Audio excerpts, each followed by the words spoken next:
An epidemic of useless information. That's what we have. We have an epidemic of useless information. It's basically what it is. Not to say that there aren't things out there of value to be known, but we have to determine what is valuable, what is not, like I've spoken about before. Like, say, what's up to everybody? Humble Pie. Is this about Zach Hubbard and his gematria? No, it is not. I appreciate Zach and everything he's done. I mean, coming on the show, streaming, talking, to people about the stream. The guy's a cool guy in my book, and I know he's got beef with other people. Hey, everybody's got trolls, man. I did see a little bit of spurginess with uh, Spurgwood or whatever, DK, DJ or something. And that's cool. I'm still, hey, if he's cool, I'm cool. He can come on and Spurg. It's all right. It was just getting a little late in the night. He started bugging out. I think it's funny. That's what maturity is about, man. To say, hey, bro, if that's the way you spurging, this is why I'm glad the streams are recorded so people can go back and see, all right, did I spurg or not? And when they are, hey, I've had older shows where people have said, let him spurg, let him spurg, let him get it out. Men go through a lot of stuff, man. Everybody does. Information overload. Mr. X, good to see you. He says it's the Jesuits. Yo, Mr. X, man. Holy smokes.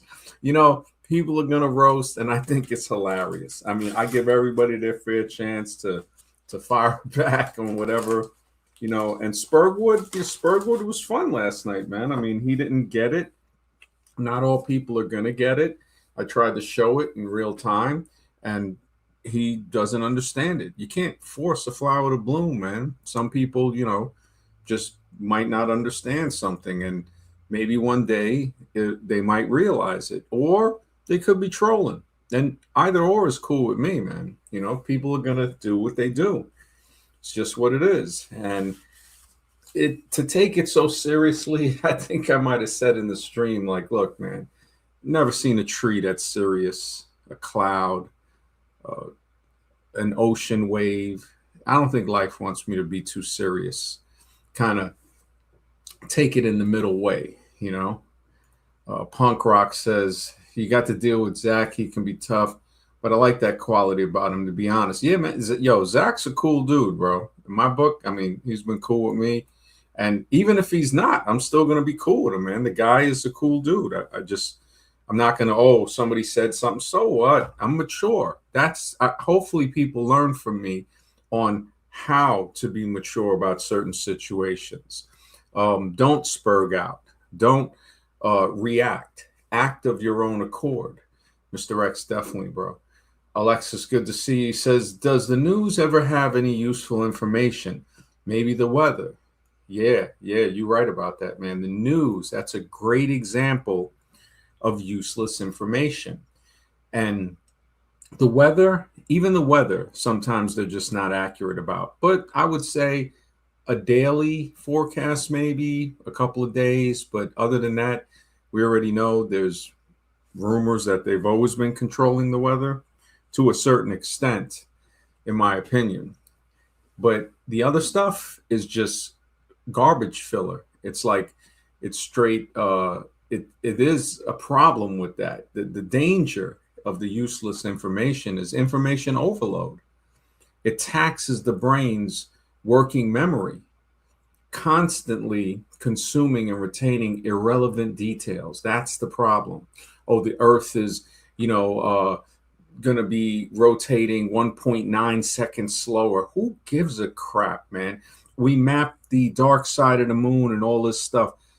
Lies and useless information, because information can be true and it cannot be true. It's information. So constantly consuming and retaining irrelevant details. These are the things that are referred to as digital brain rot. It leads to mental fatigue. This is what it is. I think we got Justin here. Justin, is this? Yeah. Oh, hello. Yeah. Oh, hey. So, yeah, I just saw Zach's video.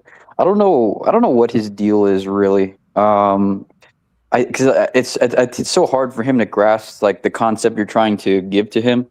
And I'm not trying to throw any shade or anything. I don't really, play sides or anything, but I kind of could see how when you show him like the picture of the shape, right, and he's able to see a certain shape, he can't really grasp that there's other, I guess, variables that he can't see, and that's probably more of the reason why he's, kind of just saying the things he is now.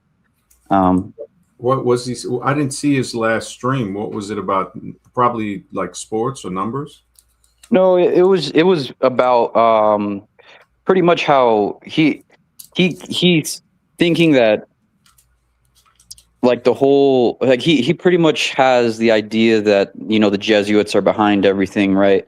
um and he can't really see past that, so that's pretty much what his like stream was. His last stream, he's pretty much just saying, I don't want to speak for him too much, but from what I didn't see the whole stream, but from what I could see, it looked like that he was just not really grasping the idea that, oh, there's different things that we can't perceive that are probably, probably have a hand in what he considers like the Jesuits' control or whatever.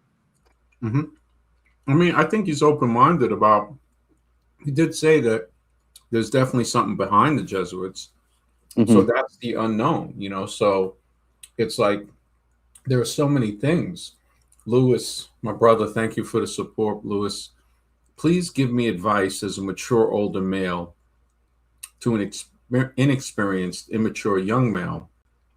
I'm 19, and I'll be honest. All I care about is woman. You know, one, if you want advice, this is the best advice I can give you. Might sound crazy, might sound materialistic, but chasing women is materialistic. But if you chase money, you'll always have women. If you chase women, you'll never have money and you'll never have a peace of mind.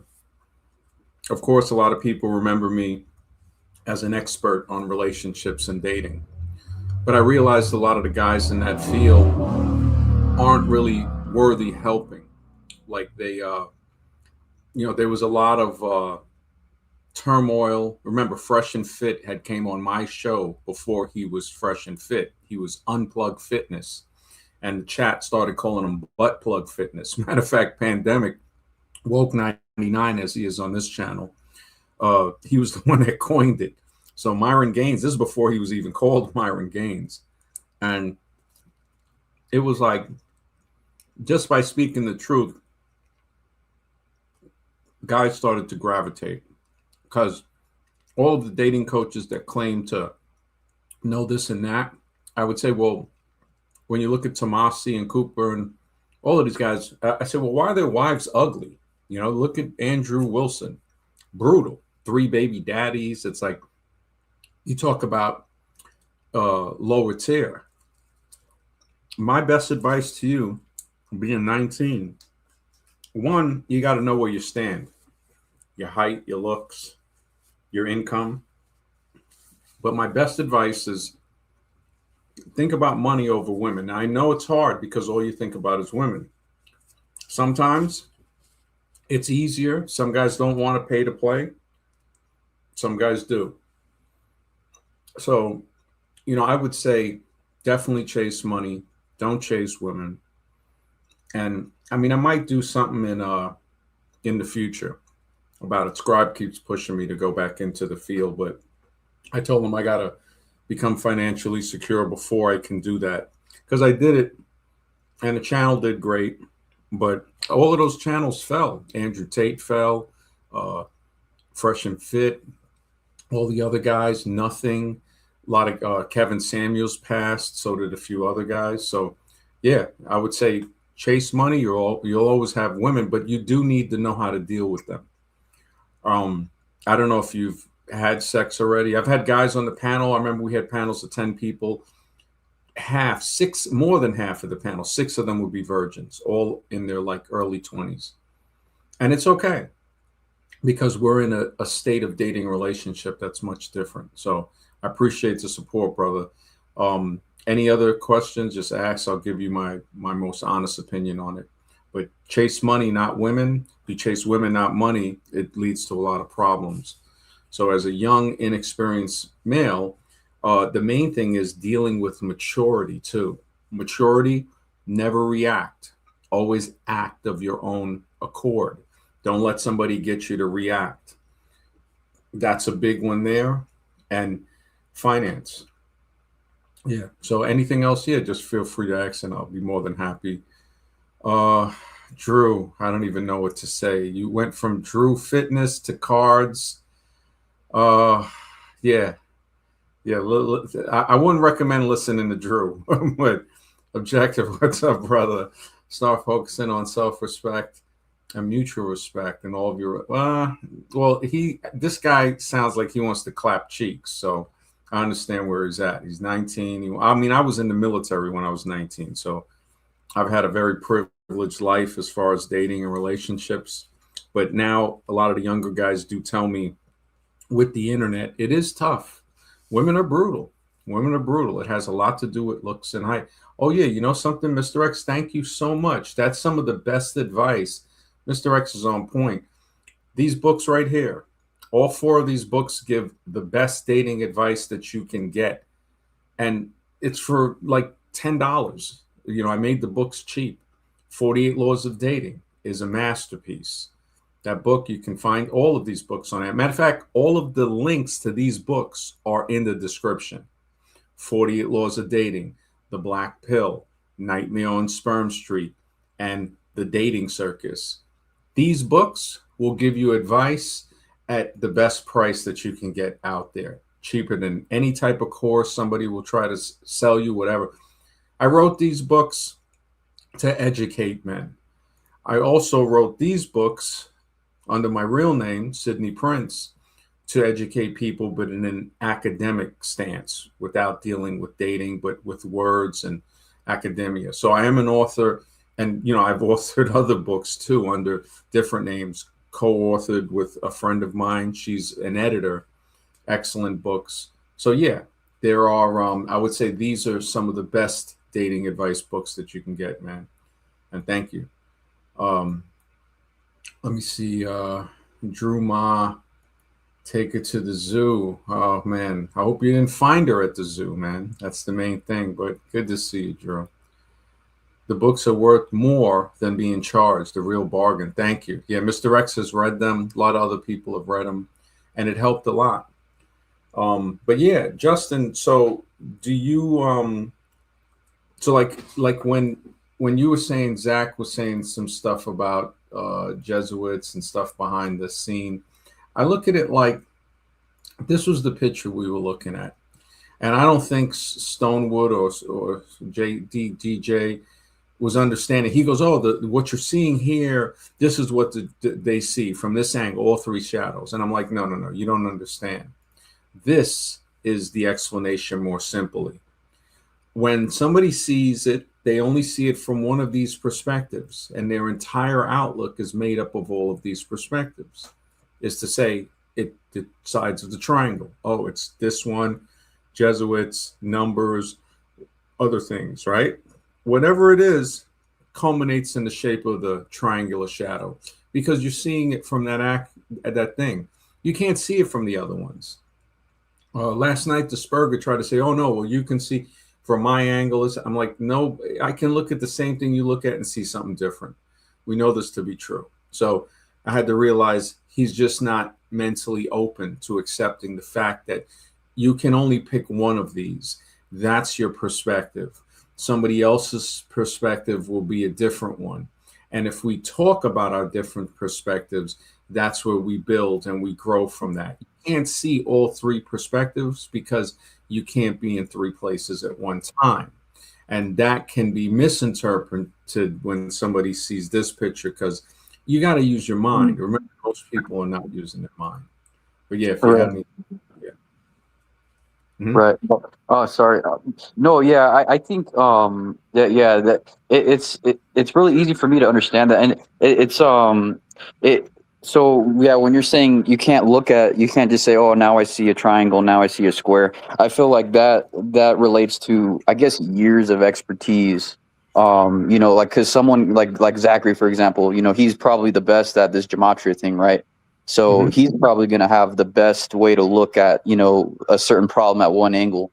But he hasn't had the same time, and let's say I don't know, like let's say like plasma physics or something, or I have no idea, or just like any other, I guess niche when it comes to like the truth community or whatever. But I do agree that collaboration, like that's pretty much how we like get the full picture.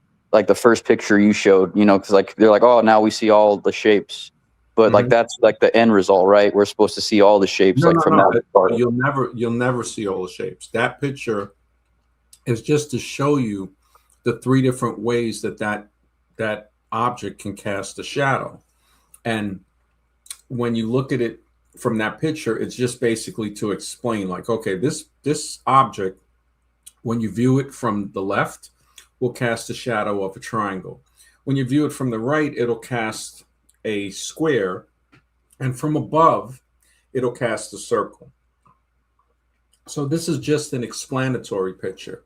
The real way to look at it for somebody that can't extrapolate in their mind is this picture, is to say, okay, it's the same object, but like, say, Zach looking at it from the right now, the shadow of the triangle is casted on the left, um, as opposed to the right on the back wall. So he sees a very good outline, Jesuits, numbers, all of this other stuff, the president, all of that. But I'm seeing the square on the right, looking at it from the left. So I'm seeing, okay, he's got a good point with the numbers. And then some of the other stuff, the genetic research I've done, Hmm. linguistic research I've done, like when DJ or DK came on yesterday and he had to say something about entertain. And then he's like, ment is mine. Now, ment is mine in Latin, mente, but entertain is one word. It's not enter and tain. He tried to make up something for the tain part. I'm like, no, entertain, the word itself means to distract. Mente means mind, to distract the mind. So that, when he brought in the Pleiades and all of this stuff, I'm like, okay, he's making some stuff up, but he's also seeing some stuff. So he might see the circle casting downward, and it might not be a complete circle. So I would have to say, okay, he has to be open minded to entertainment, the Latin derivative of that word, meaning to distract, to divert, to hold the attention of. Obviously, he wasn't open to that. So he will never see it from any other perspective than his. And he'll always try to make other people join into his. Like, see, he'll say, oh, no, you see how I'm looking back at all three? Well, that's how I'm seeing it. It's stupidity at its finest. It's ignorance. Everybody is affected by this. All you got to do is think and say, okay, I can only see one perspective, and other people can only see one of these perspectives. Now, two of us could be looking and seeing the triangle, but like in this picture on the bottom right over here, where it shows six shadows because it shows the in between angles. So if somebody's seeing on the right the triangle, they're looking straight down, and somebody's looking down from, say, an angle of the left, but the top left, they look down. They don't see they see the 2 points of the triangle, but they see a little bit of the curvature of the circle, like a teardrop. And then somebody looking from the left would see the circle. And then, just like the other three shapes, different various angles. Now, this is the most that we're going to get into another perspective, because you're not going to be able to see something from somebody else's viewpoint, because we're dealing with what they see in their mind. Even if it's in the physical and somebody said, hey, come over here, look at these steps that I'm looking at. When you look at them, you're going to see similar stuff, but you are going to see stuff that the other person might not see. You got people that look at things and see things that you never see. So some people that are so stuck in their ideas, they don't understand that there will always be something unknown that will be there. So you and I can say, okay, I'm collaborating with you, what you see. You're telling me this, that. I'm telling you what I see. So we're saying, okay, we got a picture of this. It looks like it could be a triangular object with a circular bottom somehow. But then, even if we figure the object out, there's going to be something unknown. And that Well, unknown is always going to exist. We just got to learn how to live with it. And that is something a lot of people can't live with because they get this egotistical belief that they can know everything. And you can't. Discipline is the number one characteristic young men need. Agree. Agree. Discipline is the characteristic that not just young men, but everybody needs that. That I will agree with that. Um, okay. I don't. Drew is bugging out. No true partner can respect you more or less than you respect yourself. Only users, enablers, and abusers can do that. See, now that's your perspective.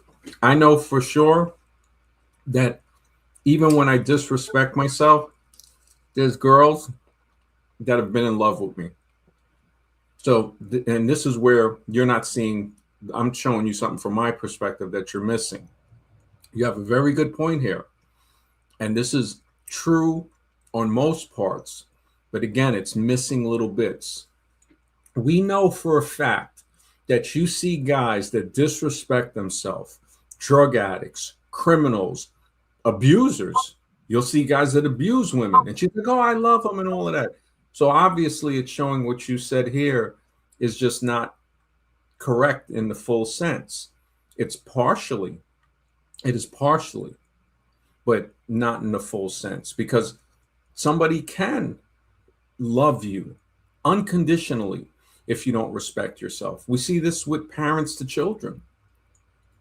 Mr. X says stupidity is thinking you all have all the answers. Yes, and with a liberal dose of ignorance on top of that. As Varun, good to see you, man. You know, half of these girls are running around and you can't turn a whore. Well, bro, didn't you marry a woman with a kid? So I'm not trying to roast you, but ain't that the? I'm not saying she's a whore, but I'm saying, come on, bro. You know, if you're marrying a girl that got a kid, that's second stream. Matter of fact, it's like saying that it says a lot, bro. It says a lot, and it's not about. There's no laughter for your face, man. There's no car for your face. There's no suit, no clothing for your face. There's no jokes for your face. If your face is a joke, no joke is going to make your face look good. And like I said, and I'm glad you brought that up because what you're saying there, I had to write about that. When you said if you can make a woman laugh, you can make her do anything, that's the book on the right, The Dating Circus.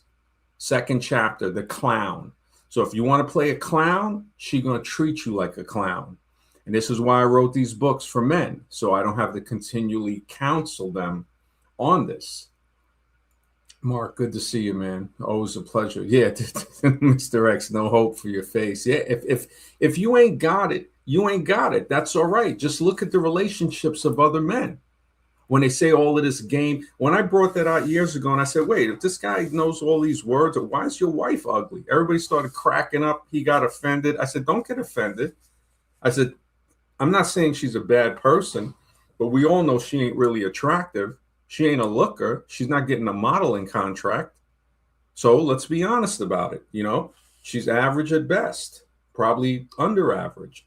We seen this with Andrew Wilson, big time hypocrite, big time, shaming women for having kids out of wedlock and from different men. Meanwhile, he's married to a woman with 3 kids from 3 different guys.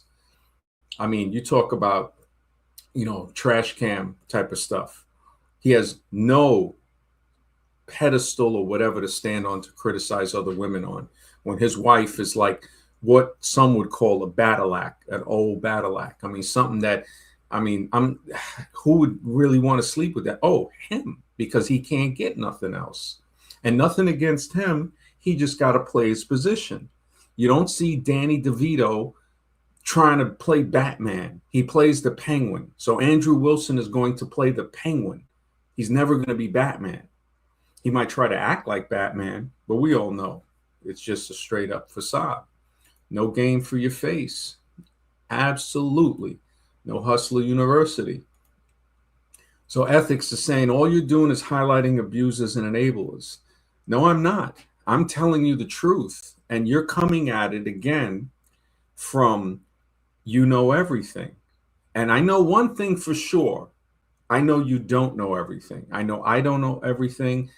So how does that refute anything I said? It refutes what you said in the way that you said that somebody can't like truly be. Let me pull it up so I don't misquote you. All right, where is it? All right, that one there, this one here. No true partner. That's where you're wrong. You can have somebody, right, that they love you, they respect you, and you don't respect them. See, now I would say you don't really know the meaning of respect because I had to write about that in the book. If you want to type in, hopefully you don't look it up because that would be being more genuine. Type in your definition of respect and I'll explain to you what respect is really based on. No tactical soap for your face. Absolutely, man. Absolutely. I wonder, there was a lot of guys that bought that soap from 21 Closets and Richard Coper and them. It's crazy, man. The fact that people thought that you could shower with a certain soap and it's going to attract women. I mean, you talk about the gullibility of that, man. The gullibility of that is crazy. Oh, but let me you said the girls who loved you when you had no self-respect are users. No, they're not users because they actually gave to me. I didn't have to spend money of them. And it wasn't a fact of enabling me because they couldn't do anything to stop me. And they cared for me because they found me attractive. They found something in me that they were saying, you know what? I don't care. I like this. And this is what I think you don't know about relationships. Looks and height mean a lot. To some women, it's the world. And if you got it, they're going to give you a freebie. This is why women who are married to guys with money that have mansions end up cheating with the pool boy. That's how powerful looks and youth and height. These things are extremely powerful, man. So you don't have that privilege. You know what I'm saying? When we see, okay, are you going to write, this is what I'm getting from what you're saying, because obviously you seem like you can't be wrong. And it's not you saying it directly, it's by what you say. It's saying, oh, okay. The reason I say that is because you're not seeing the fact that what you said is incorrect. Now, the fact that you think it's correct, you think you know more than you actually know. And this is okay. We all fall into this. But if you want to type in what you think respect is, I'll explain it to you. Justin, did you have anything? I didn't know if you were still there. Oh yeah. I mean, I guess I could just chime in on the relationship stuff. I mean, I guess. Or you could use the thumbnail right here, an epidemic of useless information. I mean, it's like people are playing a game show. That's why I made the thumbnail like that. Dumb, dumber, and dumbest. And it's it's it's useless content. Like when people say what a celebrity did, what Taylor Swift did, or Kardashian. I mean, who the heck cares? The problem with that, it creates the digital brainwash, the mental fatigue, the loss of focus, the impaired ability to process and retain and act upon critical information. So this is showing us that when the real information comes, they're so overloaded, they can't think about these things. That's the hard part. They're like, no, I don't want to think about that, you know? And that's that's a problem. I don't know if you got anything on the information overload or the useless information. Yeah, I mean, I think that happens. That happens a lot, you know, in our lives. I mean, it's all based off perspective. Like, okay, so for me, useless information would be like, I guess, relationship advice, because I don't, you know, I don't have a girlfriend. I haven't had a girlfriend in a long time. But like, I don't, I'm almost like autistic, I think. I'm not trying to be funny. No, no. Um, but so like for me, like I'm a musician, like that's what I like to do, right? So for example, like useful information for me is going to be like, okay, like how do I get my tempo, you know, lined up so the song sounds good, or different chords and progressions and stuff like that. Like that's useful for me. But you know, for example, yeah, for like stuff like relationship, or I guess like even, you know, stuff that Zach says like gematria. I don't think gematria is I mean, I don't want to say it's not useful, but it's not very useful for me. You know, I Exactly. think it can be useful for somebody for sure. That's But an for excellent way. me, I don't know. Sorry, go ahead. No, I think that's an excellent way of putting it, because that's perfect. It's like gematria too. I don't gamble. I don't, it's not really useful for me, but somebody else might use those numbers and make a lot of money with it. So it might Hmm. be extremely useful for them. Now, knowing maybe the Jesuit thing, I don't see how that's useful. Maybe I'm just overlooking it. I just don't see that useful, period. Uh, Hmm. Maybe with the numbers, great. Uh, but yeah, it's really on some information. It's useful, but only to certain people that need it. Like information on how to get the tempo and all of that stuff wouldn't be useful to me because I don't play an instrument. Hmm. Uh, what might help you is knowing where you can play at venues, because you're a musician, so those things are useful for you. Somebody might say, well, that's useless information. Yeah, for you, not for him. And Hmm. that's a very good thing you brought up. Objective says you haven't shown me where what I wrote. And this is what happened last night with Spurgwood. He couldn't understand it. You might not get this in in stream. You might not get it today. You might not get it this month. Sometimes you just don't get it. You still didn't write down what you think respect means. That doesn't mean I've never been wrong. No, you have been wrong and you will be wrong again, just like all of us. That's what I'm saying. But this is not new knowledge. Uh, Nor does it mean I can't be wrong. Well, you you can always be wrong. It just means that you haven't shown the error.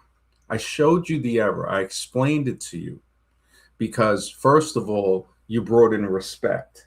And until we get the common uh, gist of what you think respect is against what it really is, then we can go forward. Because what you said here, where is it, about respect, right? Can respect you more or less than you respect yourself. We need to get that definition out here to go forward with that. So that's what I'm saying. So when you put that in there, we'll go forward with that. And I'll show you. I'll show you where what you wrote is incorrect. But you need to put that in there.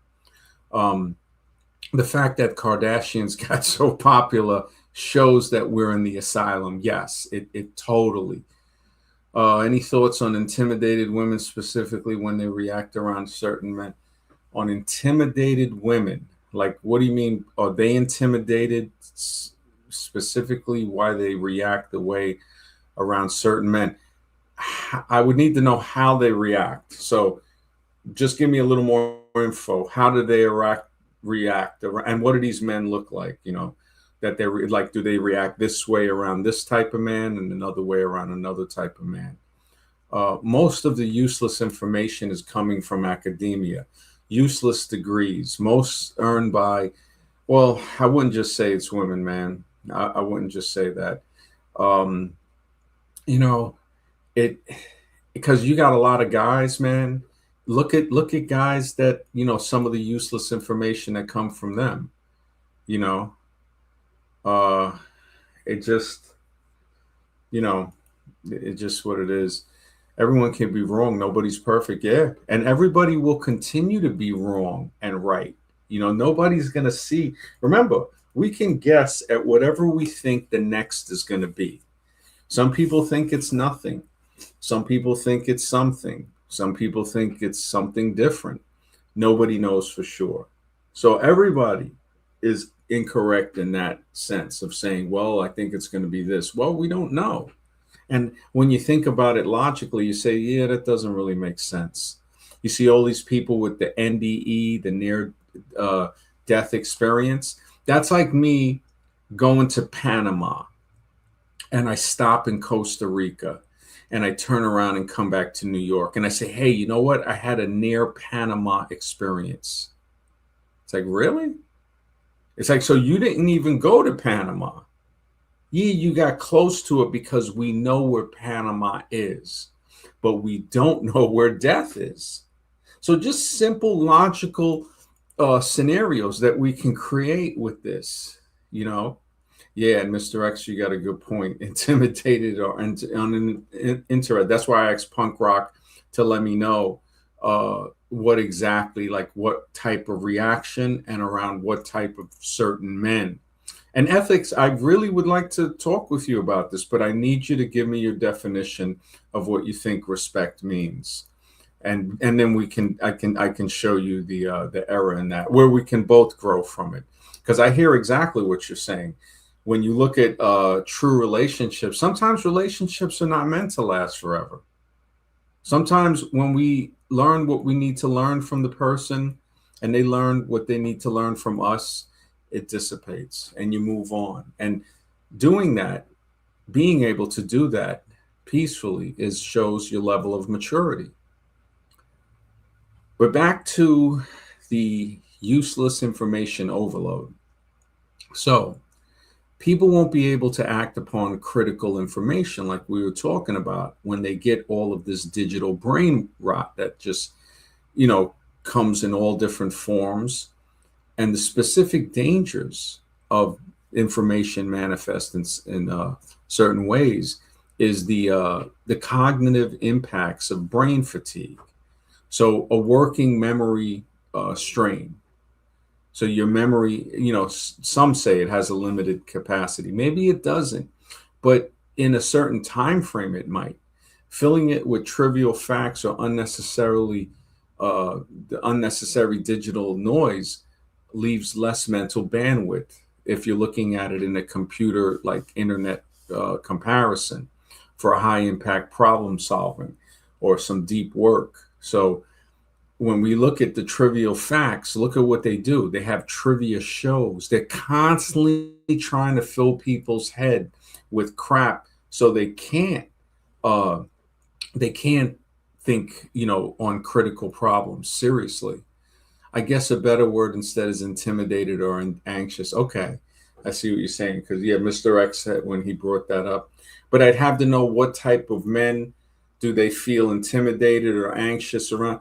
I put it this way: the best advice I can give you is women aren't intimidated or anxious or shy or anything around men they find extremely attractive that they want to sleep with. You don't see the girls that are going in the back to get banged out by all the rock stars being intimidated. No, she might be a little anxious waiting to get in that room so she can get to work.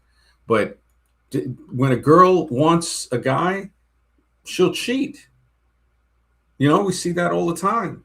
So that says everything. You know, these are such brutal truths. It cut through the dating sphere like a knife through hot butter. And this is why a lot of people didn't like me, because I used to just give it to them raw and let them know she's not playing hard to get. You're hard to want. That's the truth. A woman that really wants you will find a way to get you in a place where you can get physical. She'll do it in the car or whatever, a bathroom. If she depending on the level of attraction and the level of sexual promiscuity she has at the moment, because none of this is a static thing. It changes. Yeah. Politics is really useless information. We know voting does nothing. Yeah. Voting is another big one for useless information.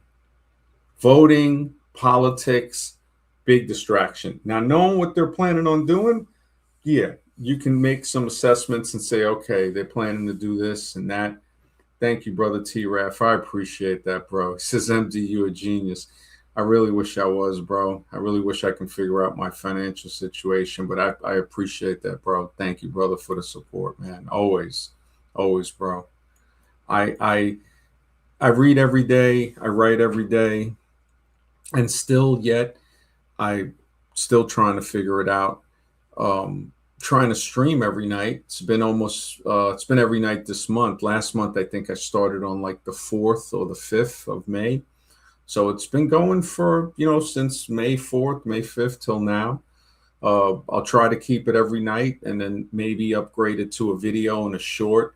I've been throwing up a community post every day, so that's definitely there. So once I can get the live stream at night and everything going to successive days, then it'll be much better. TRF, brother, thank you for the support, bro. Always, man. I appreciate it, man. I really do, man. To make the channel the best it can be, bro. I appreciate that.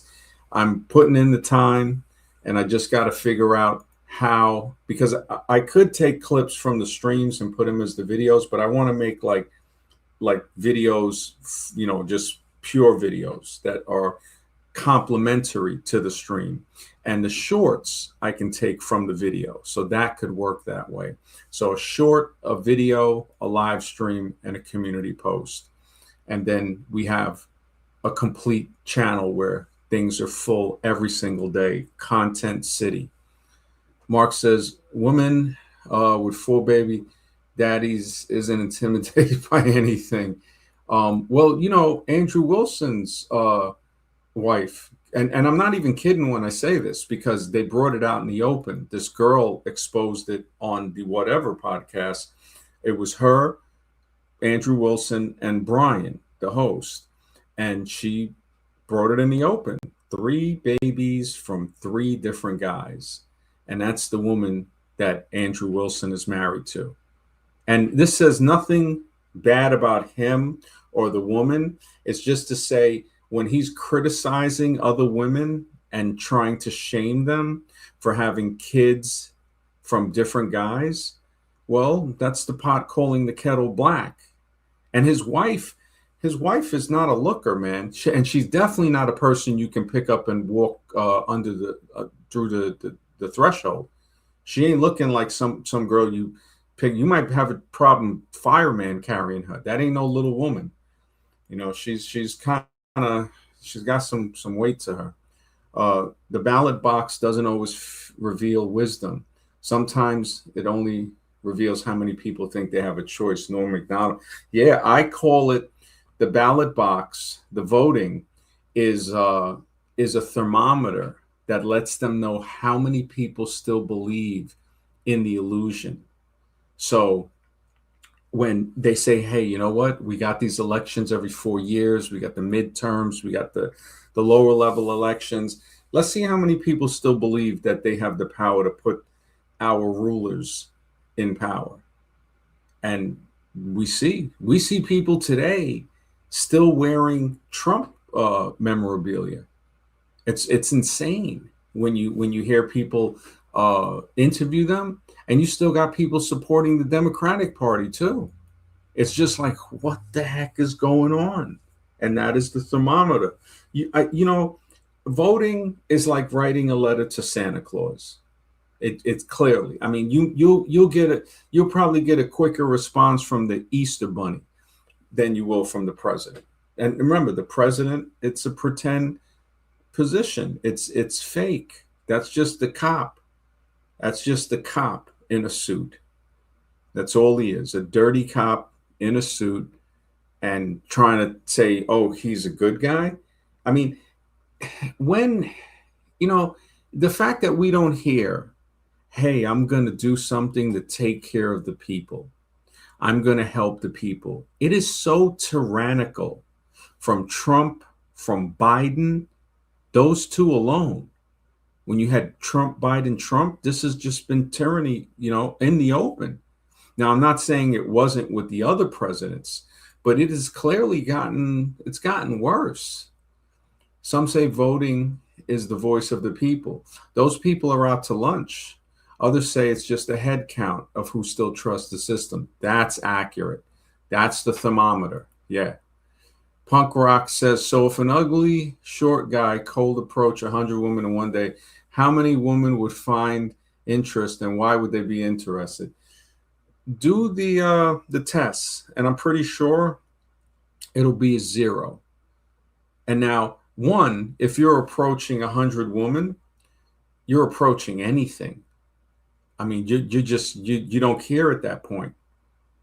You know, you're approaching anything because you can go to certain places where you're not going to even see 100. That means you got to be out there stalking. So one, the guy is a stalker, and two, ask women. I've had women come on the show and say they don't want to be approached. Remember, it's only sexual harassment if you're ugly.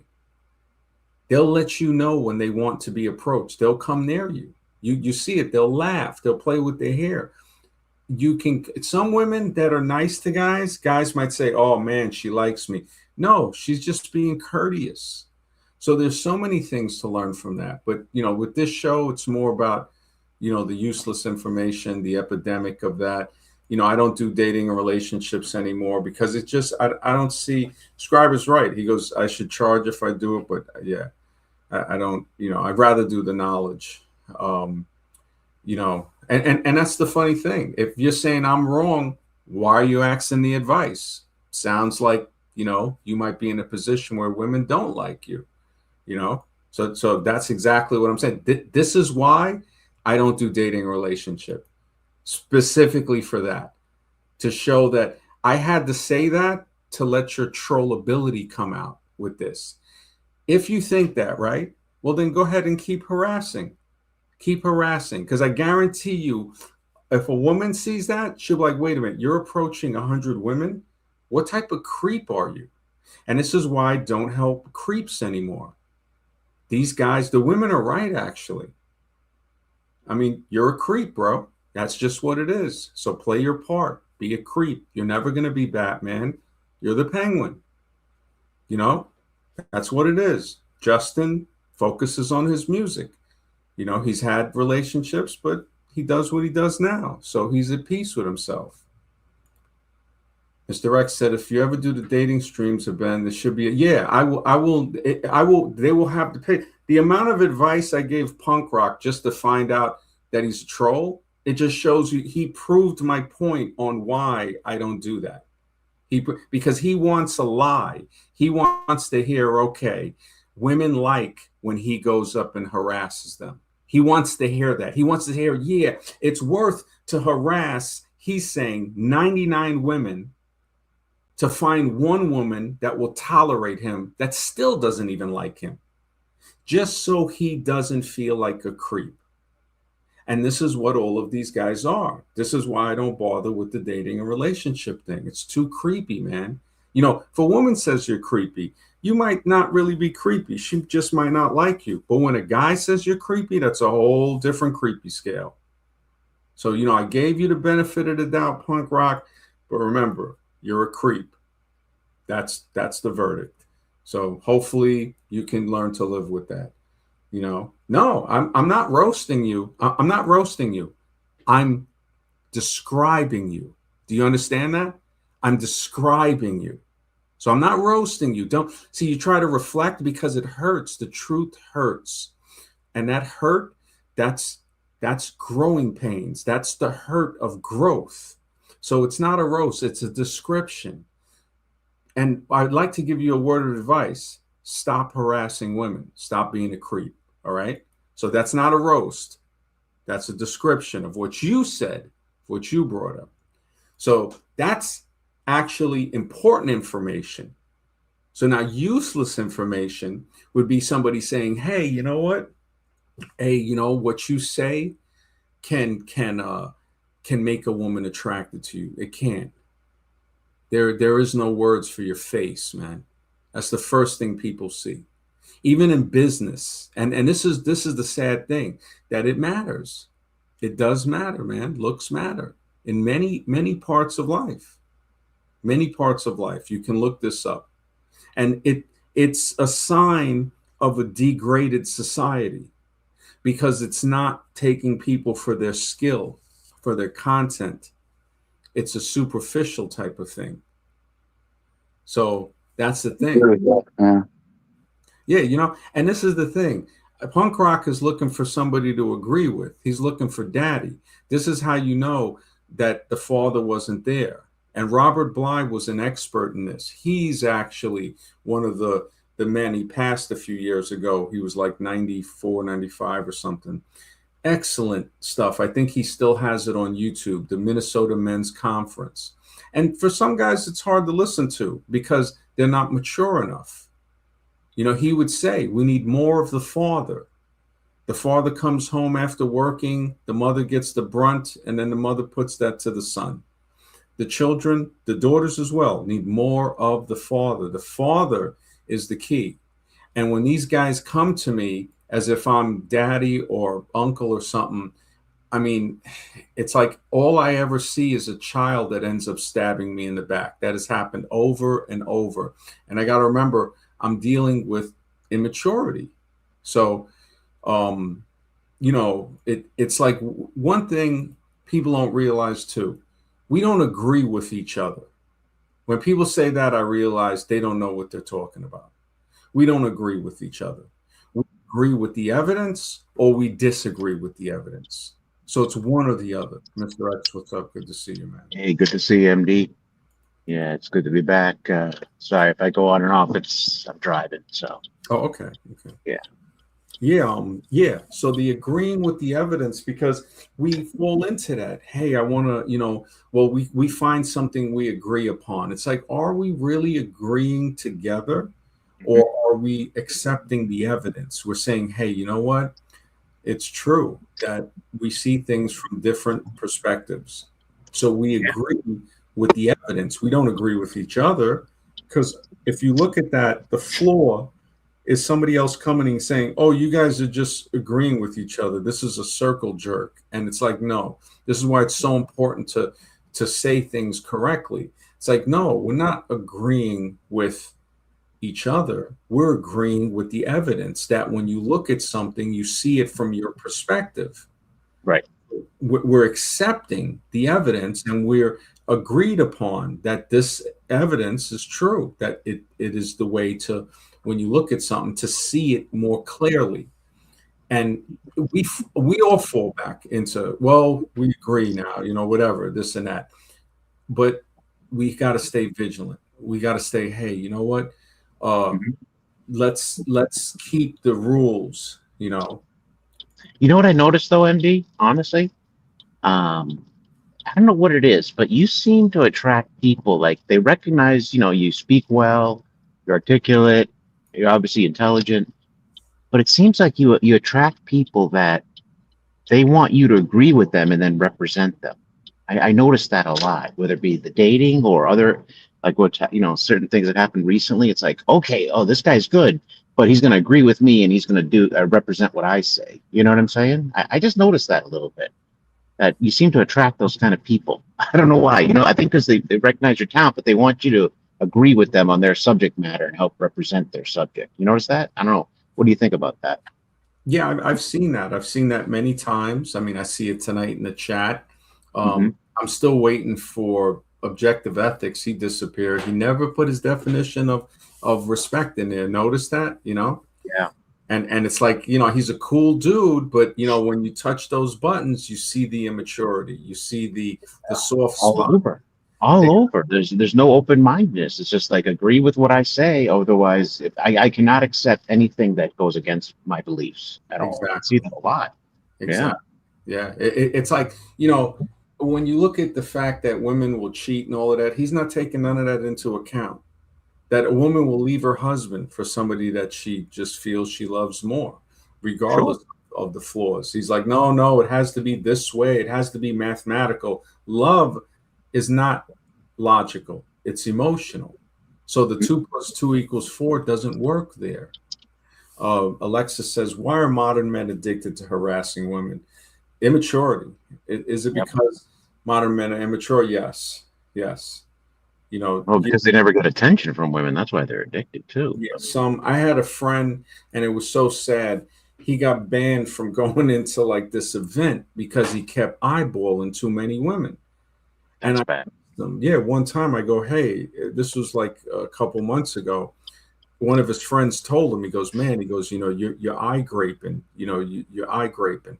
And I Hmm. go, who told you that? Was it your friend or was it his girlfriend? He goes, no, it was him. But I think his girlfriend had told him it one time before too. But he gets ashamed in when I bring it back up again. And when he was eyeballing and going around trying to be nice, and then he gets mad and he starts to say stuff about women, and I said, that only applies to you, bro. I said, Yep. there's different rules for different guys. And this is what a lot of objective ethics doesn't want to accept that. There are Right. different rules for different guys. And that's just what it is. That's a fact. And he's got a lot of knowledge. He's got a lot of knowledge, man. It's just one, he is so, you already know, we get the evolution vibes. Yep. You know, he's not honest with himself when he says he's an agnostic, but he still champions white knights for evolution. And I Hmm. see that clear. I'm like, whoa, I'm like, you talking about all this self-respect stuff, but you don't respect yourself enough to be honest with yourself and Yes. realize that you're playing like you're an atheist here. Everybody's an agnostic, but Mhm. when somebody believes in evolution, they can't have both. It's like, no, no, no, no, no. You can't say you actually you think that and nobody knows where we came from. Everybody is an agnostic. Everybody's a creationist. And this is something that I don't even need to like go forward on it with them because I don't care. It's like, Mhm. what do I care if they believe that or they accept the knowledge or whatever? I don't. Right. I don't wish them harm, and I don't. I wish them well, if anything, but I don't. I don't care if they take the advice or not because it's not up to me. You know what Sometimes, it is? It's ego. It's ego. It gets in the way of everything. They all have a big ego and they just don't want to be proven wrong. They want to be the smartest guy in the room. I've noticed that too much. also, it's a circle jerk. If you notice those evolution panels Hmm. and the Christian panels, some of them, like I said before, they're on the same team. They're on the same team. Yeah. Team stupid, Seems and stupid. it's like Yeah. team ignorance. I see them and they're like, oh well, this and that. It's people that have been trauma. It could be called team trauma Hmm. because these are people that have been ravaged by butt pirates, and now all of a sudden they think they know the answer to life. I'm not letting them infect me with their BS. I'm not. Yeah. I'm not. I'm saying, hey, you see that over there? That's where you need to take that BS. Yeah. Don't like last night. I was courteous, showed him the stuff on the thing. Okay, now and I should have let him spurg more because he needed to just get that out. I could see, okay, maybe he had a bad day at work. Maybe somebody at the cash register dished him to the face. Who knows what happened to him? He might have went through something and been like, I got to talk to somebody. Well, he can talk to a certain extent, but he's got to realize that we're going to give some type of feedback so we can grow on this and say, hey, you know what? I think what you're saying is irrational. I think that you really need to relook at that. And when he was, constantly, oh no, the thing, I don't see it that way. Okay, you're proving our point. You see it from your perspective. Right. Now, yeah, I did the scientific method. You don't accept it. Fine. Now I got to be smart enough to say, okay, the only thing that can happen now is this guy can infect us. So we got to quarantine him. And that's, putting him back. I didn't put him backstage either. When I muted him, he jumped off. Yeah, he jumped off. I know he would have done that. Yeah. Yeah, he unmuted like once or twice. And then I think when I muted him the third time, he just jumped off. But And I looking mean, back on it, he was playing a game, honestly. I just think he was playing games the whole yeah, time. he was. Well, again, when you think about it, when people people are afraid of talent. When they see somebody, Yes. like you said before, they see somebody with talent. I used to get that with chess. These guys would study chess, they would go to chess tournaments, and I would win a few games. And I played a little bit when I was younger. I played some in the military, but I used to go to the library and play. And then we used to play it at the bookstore Borders before it closed. And I remember a guy won a tournament, like intermediate. After intermediate, it's like expert level, and those Hmm. guys are tough. I might only win one out of like four games, but the fact is, it would eat their soul because I didn't practice. So they're like, how is this guy, uh, able to do this? So just like with radio, somebody might say, well, wait a minute. They might be not formally trained in radio or internet. I'm not formally trained. And they might say, well, how is he delivering things so fluid? How does he, Hmm. have the charisma and all of this? Well, some people just have it. That's like somebody trying to say, hey man, how is he 6'1" and they're not? And it's like, Yeah. and you look at that and it's like, holy smokes. Then it boils it down to, you see the insecure. It all boils down to insecurity.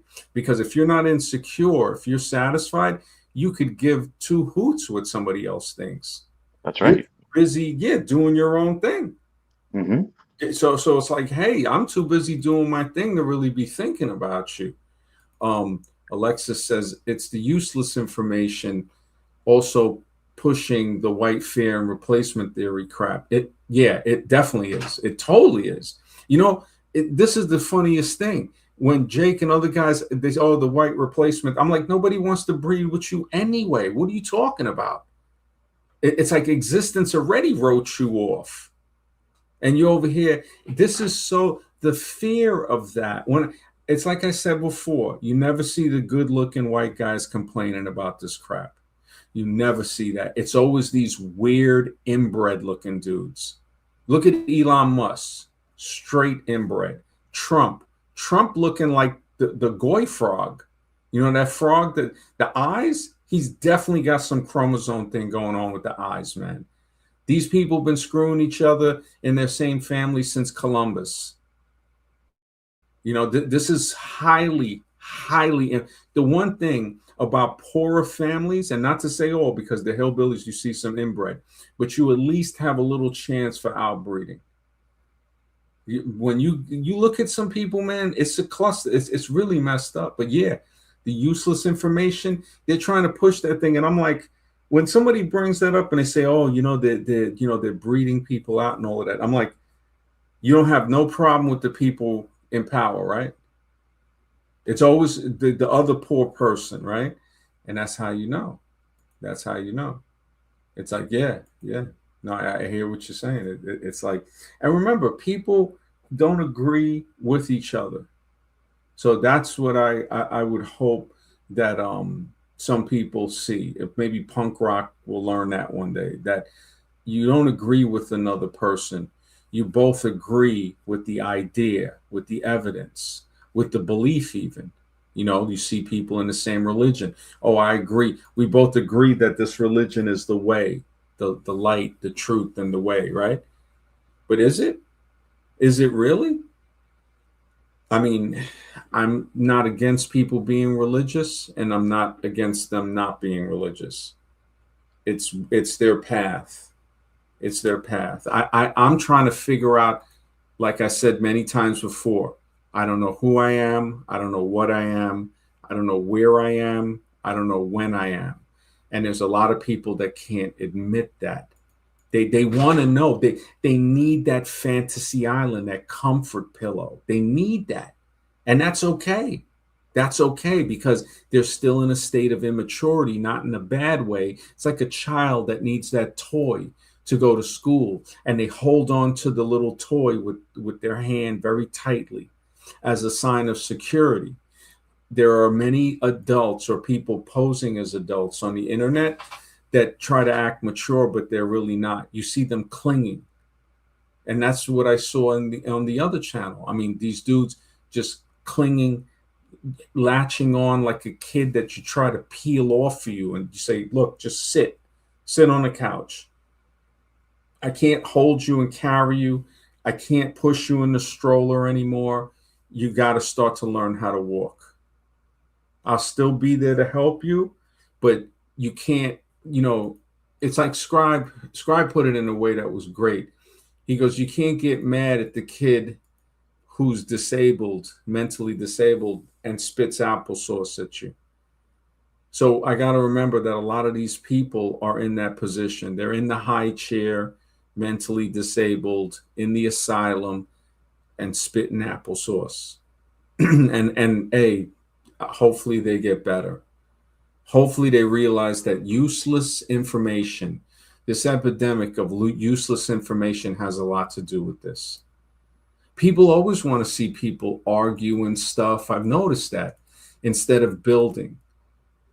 And I think, yeah, controversy does sell, but you know what? Sometimes when if you mature, you don't need that anymore. I mean, I've had controversy. I had crazy streams before. And people, this is what stupid people would say. Oh, you had crazy streams or stuff were different, as if I'm still that person. And then I have to realize, oh, I'm talking with an idiot. So this person is not going to know. I can't explain it to him. It's just like dealing with the stupid. You are going to take a loss. Sometimes the loss is just time, but time is the most valuable thing we got. You're better off, if you lose in time, no matter what, the interaction, the thought alone. And this is why it's not good to deal with useless information, because it creates that overload. And your mind, you got to guard it, man. That's where life flows. That's where, where your thoughts, your mind is a masterful is a masterful thing. I don't even know how to describe it fully, because we don't know what it is. So we just know what people have told us. Oh yeah, you're thinking, well, that's your mind. It's like, well, how do you know? They said, well, somebody told me when I was a kid. And how did that person know? Well, somebody told him. If we follow that and we act like just a curious child and just saying, well, wait a minute, how do you know? And then they say, well, I got it from over here. Well, how did that person know? If you stay, the question is the key that opens the cage.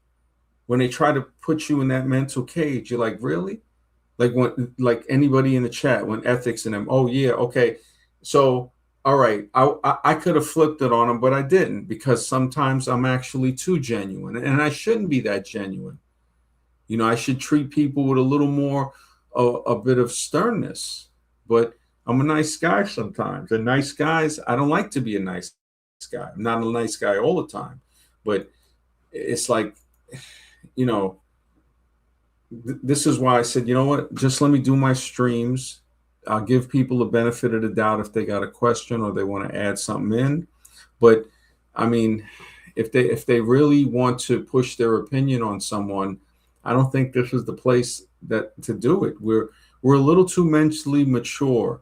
We can still fall into things and get tricked, but when you trick somebody, it's not the fact that, oh, they're of lesser intelligence or you're so smart you tricked them. No, think about that they trusted you, and you were untrustworthy enough to cheat them. So if people look at it that way, and we bring that up to people when they say that they trick or they got over or someone or won a debate or something, nobody learns from the debate. It's stupidity on top of stupidity. It's like, how about having a conversation, presenting points and learning from it? You don't really see that. It's somebody trying to make a true statement. Oh, well, this is the thing about this, about relationships and all of that. Well, I don't think there's one size fits all. That's the 2 + 2 = 4. Well, it's got to be this or that, or she doesn't like you, or she likes you, or it can. Relationships aren't like that. That's what I noticed a lot of the stuff with these guys that try to think they know about relationships. They're so rigid, and women don't. Women see that, and they know I got him. I can control him. They're like, "Yep, he's an idiot. I can control him." When they see a guy that's fluid, yeah, if they're attracted to him, that just adds on to it. But of course, the attraction has to come first. But that fluid thing, more than in sexual relationships in life itself, it's like just easy going. Keep on trucking. The middle way, playing it the middle way. Now, I veer toward the both sides without a doubt. I get too loose, lackadaisical, and sometimes I get too tense. And that's cool as long as I can recognize it and connect it in time. That's the main thing. Can I learn? Can I grow from it? Because that's when you're in the smart part of thinking. But I'll go further into the decreased retention. So when we switch our focus, right, there's a thing called decreased retention. So continually switching your focus to absorb and process trivial data, it'll make it harder to learn and recall genuinely important information. This goes back to the other thing that we were talking about, where sometimes you can get to a point where you're impaired, your ability is impaired to process, retain, and act upon critical information. So just like this, with being able to recall genuinely important information, we see it again in a different way. Impaired filtering. So neurological research that they've done indicates the brain's ability to selectively weaken old or irrelevant memories. Oh, wait, let me see. I think somebody, oh, this is X. Yeah, Okay. no, I had to switch to my computer. I had to switch to my computer. Alexis says, why do people like Myron Nick hate women? Most of the time, guys do that because they don't like, they're not hetero, you know? Yeah. So I've noticed that. So that's like the big thing. They look bad, okay, but they have money and status, so they can pay for play. So why do they still attack and see them? They really don't like women. Like, remember, Myron said he didn't think the vagina was beautiful. He actually said it was scary. And I was like, what? And the girl that was there looked at him like, what are you? You know, like she was in kind of like disbelief. She was kind of perplexed because most guys, it's like, no, that's what we're trying to get into. Spend 9 months trying to get out, rest of your life trying to get back in. And when guys do that, you say, wait a second, you ain't really, you know, something's up with you. Now, you don't got to chase it like a dog, because then, you know, you get like koala and all of that. You don't want to be like that. You don't want to be an animal.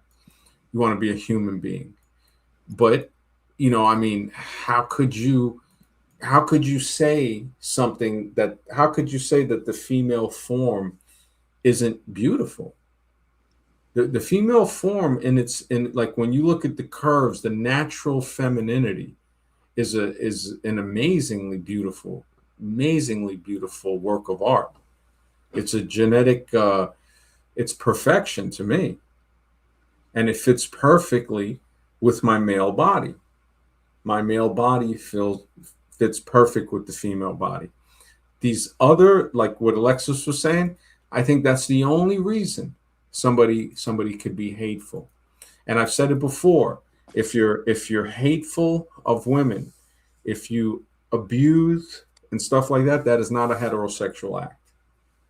It is, and that's useful information, not useless. Matter of fact, that's dangerous information because people don't want you to know that. They want you to stay in immaturity. As Varun, what's up, man? I hope you're feeling good, man. Yeah, MD. Anyway, I thought I'll hop in for some time.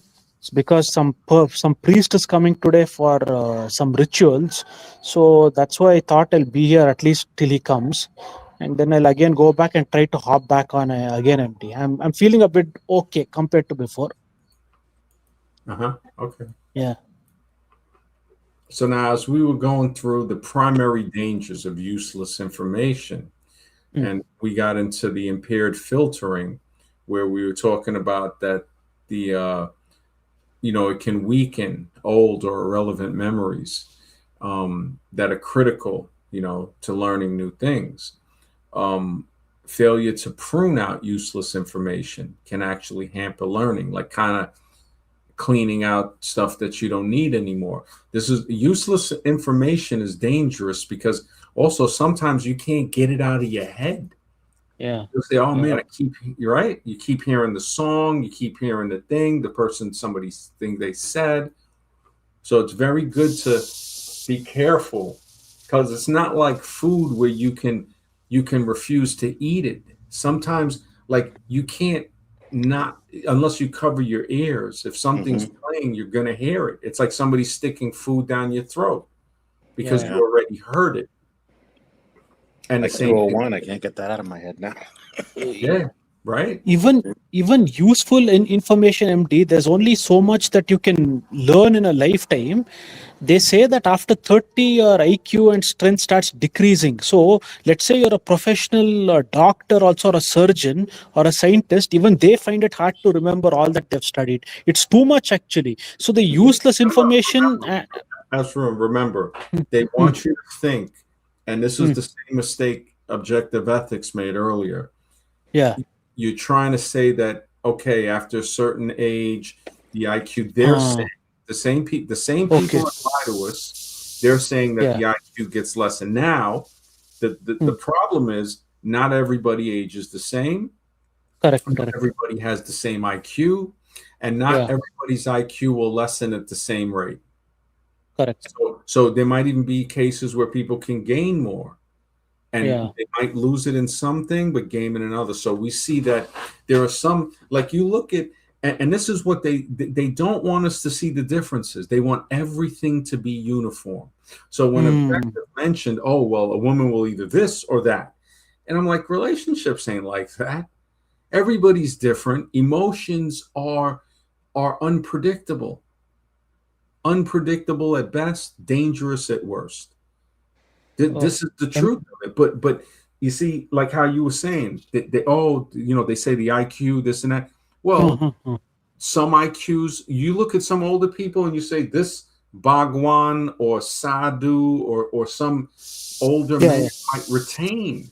So right there, now you might see a lot of other people that are in like a regular lifestyle household, kind of lifestyle in India, and they might lose some IQ points or some cognitive abilities, but it might be due more to the life that they're living. Because Yeah. remember, Yeah. the guru and all of that, they're thinking, they're exercising their mind. So Yeah. when we really look at it, it could be that people, when you get older, if you don't exercise your mind, then that is what can cause the problems. If you exercise it, you'll retain your intel, you'll retain sharpness. Matter of fact, you'll increase. Yes. Mm, There yeah. was a Correct. guy from India. He was a small guy, very short guy. I think he was 4'11" or 5 foot. Okay. Uh, I don't know if I think his name was Manohar. He lived to 103 years.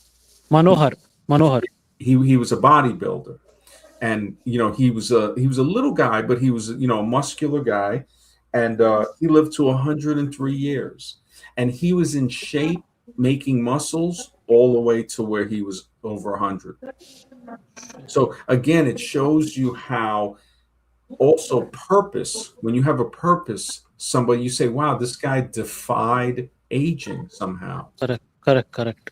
So yeah, I just wanted to put that in there because but I appreciate you bringing that up though. I really do. And Yeah. Yeah. I hope ethics feels all right too. I don't mean to be. Hopefully he doesn't take it as me being harsh. I mean, he's a full grown man. He seems like a tough guy. He's been through a lot, so I don't think anything I'm saying will really bother him. Hopefully it will help him see things in a brighter light to say, look, man, women are different. One, the problems with that, where he was wrong, without even, because he didn't put the respect definition in the chat. But to say on the other things is to say, one, all women are not the same. Two, all men are not the same. Three, all relationships are not the same. Correct, correct. So to say that, oh well, if she, if you don't respect yourself, and it's like, listen, man, if she like you, she like you, Yeah, and exactly. this is what we see. So we can see that. Look at so the girls that these serial killers got a hold of, right? Exactly. Right? You see it right there. That totally crushes the whole thing right there.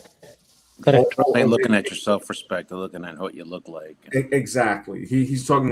They unless you respect yourself, they're not really gonna, this, and it's not genuine.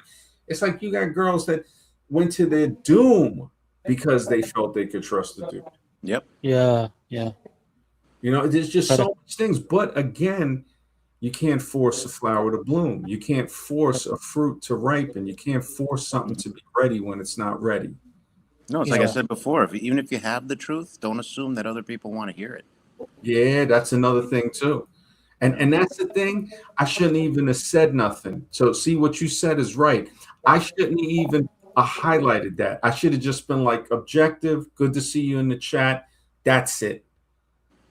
You know what I'm saying? If he comes on, he could voice it then. But other than that, because all it brought, again, the road to hell is paved with good intentions. Same thing with punk rock. Trying to help him a little, he's a troll. Yep. And it's like, look at that. But we going 1 for 1 on the trolls last night. And we embraced Spurgwood. We embraced DK. We had him come on. We talked, a few times. But then he's spurged out, and it's still okay. See, some people might say, "Oh, that's it, it's over." I'm like, "What?" I'm like, "It's just getting good." I'm like, he might spurg again, and this time let him spurg. We say, "All right, spurg, just chill out. Don't say no racial stuff or stuff," because I know he gets on the ethnic thing, and they get on the Jesuit thing and all of that. And I'm thinking, bro, these Jesuits, if they're supposedly so powerful, I don't think it's a good idea to be criticizing them. So, I mean, I even get a little. I think about like all the criticism that I've done, and I'm like, yeah, I don't think I should be doing that much criticizing, especially on people in political positions. Yeah, I mean, especially like I was mentioning the Professor Dave one time, and it's not against you at all. Don't get me wrong, but it's just this: they hold the buttons because of their viewership. They can cancel other streams, so it's playing the game. You know what I'm saying? Oh, they run and they're very dirty. They're very dirty. I mean, Exactly. I could, him. I don't mind saying stuff because I mean we can go against evolution without mentioning people. We can still fight the good fight without mentioning. Yeah, it's like with him.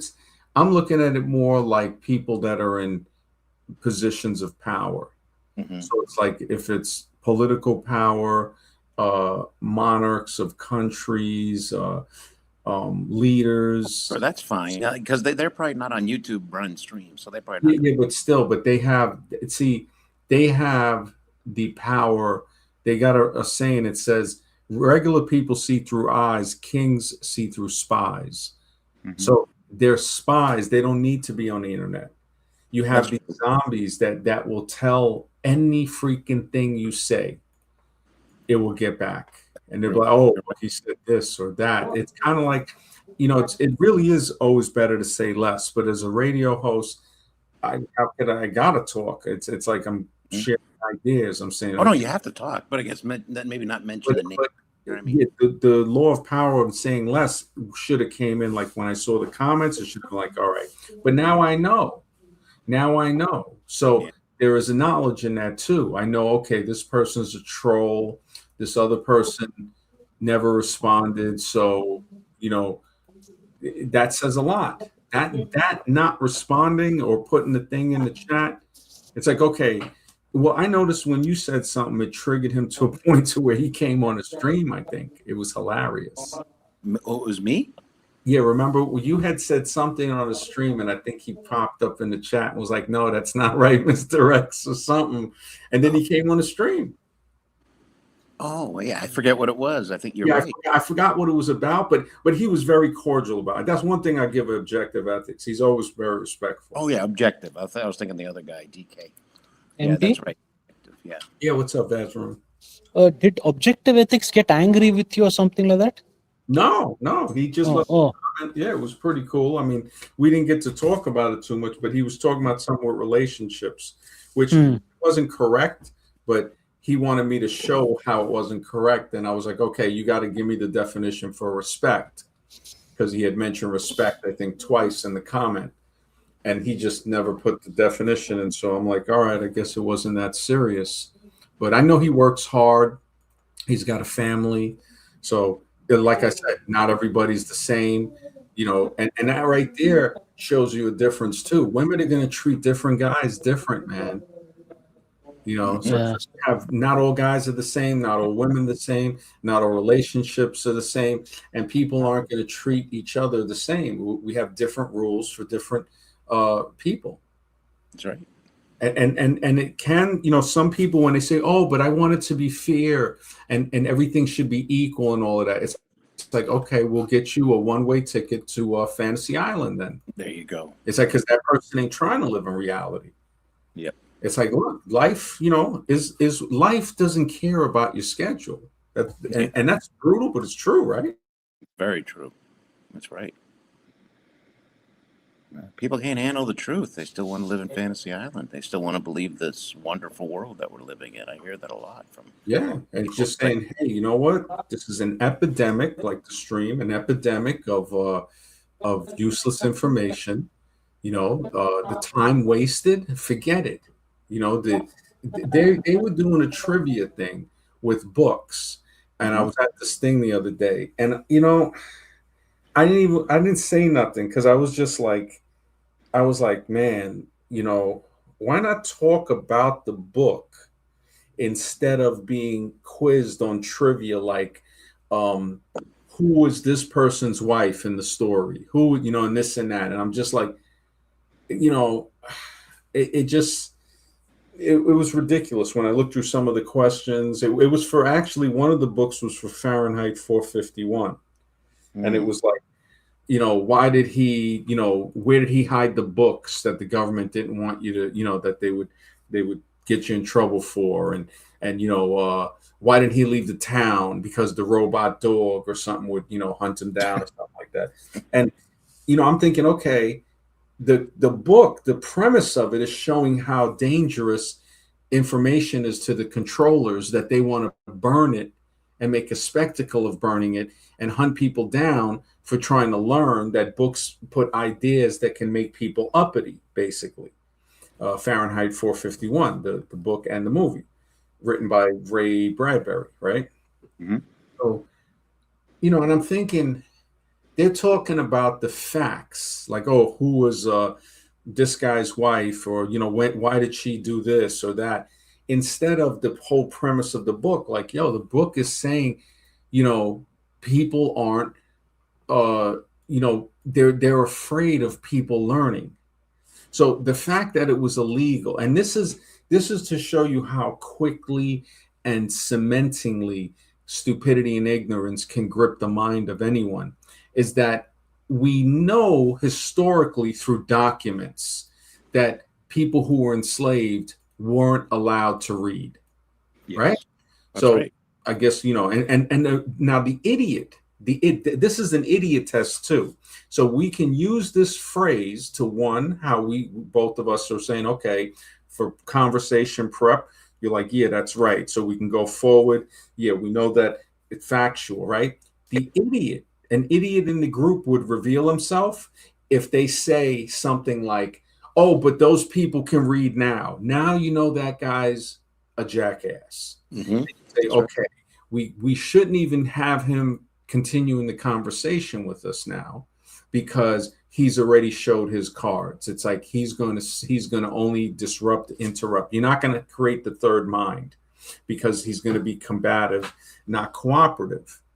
So that's another thing that phrase kind of it brings up as we go forward, to say, okay, we want to think, we want to learn, we want to speculate about ideas, and we say, okay, people weren't allowed to read, and then they eventually, there's no getting the right to read, but the oppressive power backed up a little. People still learned how to read, even though it was illegal at the time.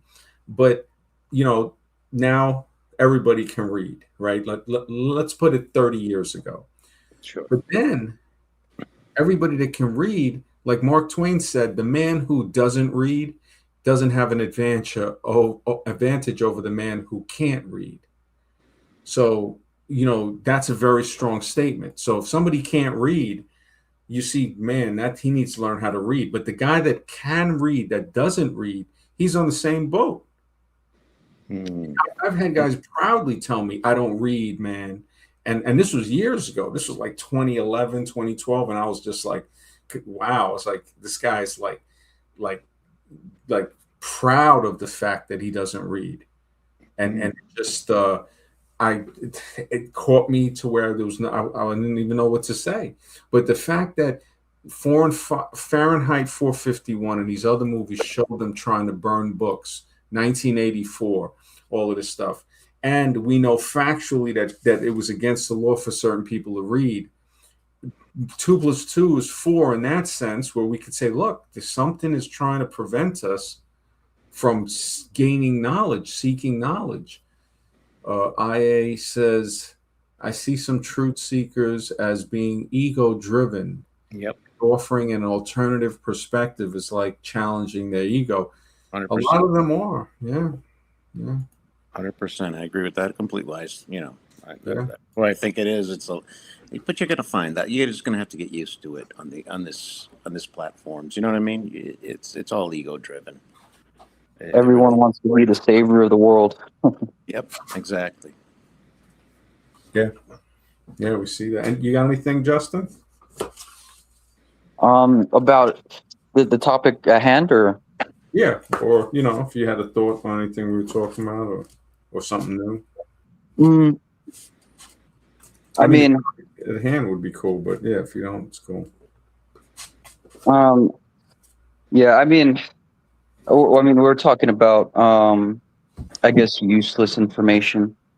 I mean, that does exist, everywhere. I think, yeah, I mean, I don't know. I think it's important to, I guess, have the discernment between what's useful in your life and what's not. Because, someone could learn something completely useless that, and I'm guilty of this. I've learned so many things that, I don't really apply in my life. And it might have had, some kind of relevance, I guess, to the forming of my own, personality or ego, or whatever you want to call it. But yeah, I guess just having that discernment is such a key thing. In my experience, it would be, like stuff, music and stuff is like the, stuff that's important to me. Yeah, but sorry. Well, let's do an experiment. What is a type of information that is useful to all of us? Like how we already spoke about, you're a musician, so musical knowledge is very useful to you, but it's not useful to somebody who doesn't play or is not a musician. So we see information that is useful, but only if it's relevant. Then we have information that's useful to both of us and everybody else. What kind of examples would that be? I would think, like when they say, it's good for you. To the water. Well, go ahead. Huh? What is that? Oh, I thought you were asking me. I guess vitamin D is good for you, right? That'd be a good starting place. That's like a fact that we could know and test for ourselves. And it applies to everyone. Like it's useful to everyone, that information. You know what I mean? What you were saying? Yeah. What were you going to say? Sorry. Yeah. So we have examples of useful information to all of us. You know, if somebody says they're spraying a pesticide on a fruit, okay, that information is important and can help anyone, and whether to avoid it or whatever, you know. Then there's stuff that's applicable to the person. So in relation, okay, you play instruments, so anything with that. Somebody else, you know, has a different hobby or different instruments too. You know, you might play, like, do you play the drums or the bass or the guitar, or is it vocals, like, you know, or Oh, maybe actually, oh, sorry. which one, do you do more than one? Yeah, I actually play the drums, guitar, and I'm a vocalist. Wow, that's a lot. Holy smokes. Yeah, it's like the only thing I really enjoy doing now. And I kind of found it later in life. I mean, I'm 25. I found it like in my early 20s, like 20, around 1920. And I've pretty much been doing it since then. Not very long compared to, you know, so many people I know have been practicing, you know, since they were kids. But yeah, just I guess just based off of yeah, these last 5 years, just those three instruments, I guess, or whatever. Is there a big difference between the guitar and the bass, or do you just play the guitar? I just play the guitar. Bass could come pretty easily to me if I pick it up, just because it's pretty much the same concept. You're just taking away two of the strings, and then it's you play it differently though. You don't play it like a guitar. You could play it with a pick, Hmm. but usually people don't play with a pick. They play with their fingers. Um, and yeah, it's a little bit different than guitar. It depends what kind of style you're playing. But it's more it's definitely closer. It's the closest instrument to guitar, I think. At least like if you want to learn, you know. Hmm. No, that's cool. Definitely. Well, it's definitely cool to have hobbies. Do you have other hobbies, or is it just musician? Yeah, it's pretty much all I really do. I mean, other than that, I mean, I like writing my own music. I see that as a completely different thing than just playing. Um, it's like a whole I don't know, it's like another thing. It's, you know, you use your intuition more, at least I do, when I write, you know, songs. You know, I feel like my writing style has changed over the years that I've learned. But now at this point I feel like I use more of my intuition to write and stuff. Cool. No, that's cool. Music is, it's amazing, man. It really is. I am says, wow, Justin, so good. Yeah, man. We need more musicians, poets, stuff like that. I mean, that's a sign of civilization. Yep. You know, yeah. But I think self improvement is something that's necessary in everybody's life, no matter what your age is. I think it helps actually keep you healthy. You know, even if you don't become the best at something, the fact that you're trying to improve at something is very healthy for your mind and your body. You Oh should yeah. always self improving till the end of till you depart. You know, Hmm. I think it'll help you live longer. Actually, Yeah. Quality life too. hmm Because like you feel purpose, man. Purpose is very important. I lose my purpose a lot. I might have lost it, you know, totally. But it's like, I mean, I still do the shows and stuff, but even Scribe, because that's why he keeps trying to push me back to the dating and relationship, because he hmm thinks that that's the thing. And I'm just like, you know, again, I was just like, you know, I'm trying to figure, I guess it gets to a point to where you but I get to a understand point. your anger. To be honest with you, I didn't mean to interrupt you, but I just to say, and you can correct me if I'm wrong, but it seems like people why it kind of ignites you a little bit is because I think people are trying to control you, and I don't blame you for being kind of pissed off about it. You know what I'm saying? Yeah, yeah, I got to kind of like, it's like I got to try to keep them off Hmm in a way, because you know it's like, why, you know, I don't seek to try to tell somebody what they should do or how they should think. It's just saying, hey, maybe you should try just thinking. So I'm not telling them what to think about or how to think. It's just try thinking. Like if somebody says something, I would say think about that. Think about what you're saying. And hopefully, because I did want to talk with ethics, I really have had some good conversations with him. And hopefully, when it gets to relationships, does get a little touchy, but it's sort of like we can learn. I can learn something from that. And this is this is what I feel life is about in a way, like that Mount Meru thing when the king was going there to sign his name and stuff on the mountain in the heavens or whatever. And then everything was, written on. And he tells the guy, like, where am I going to sign it?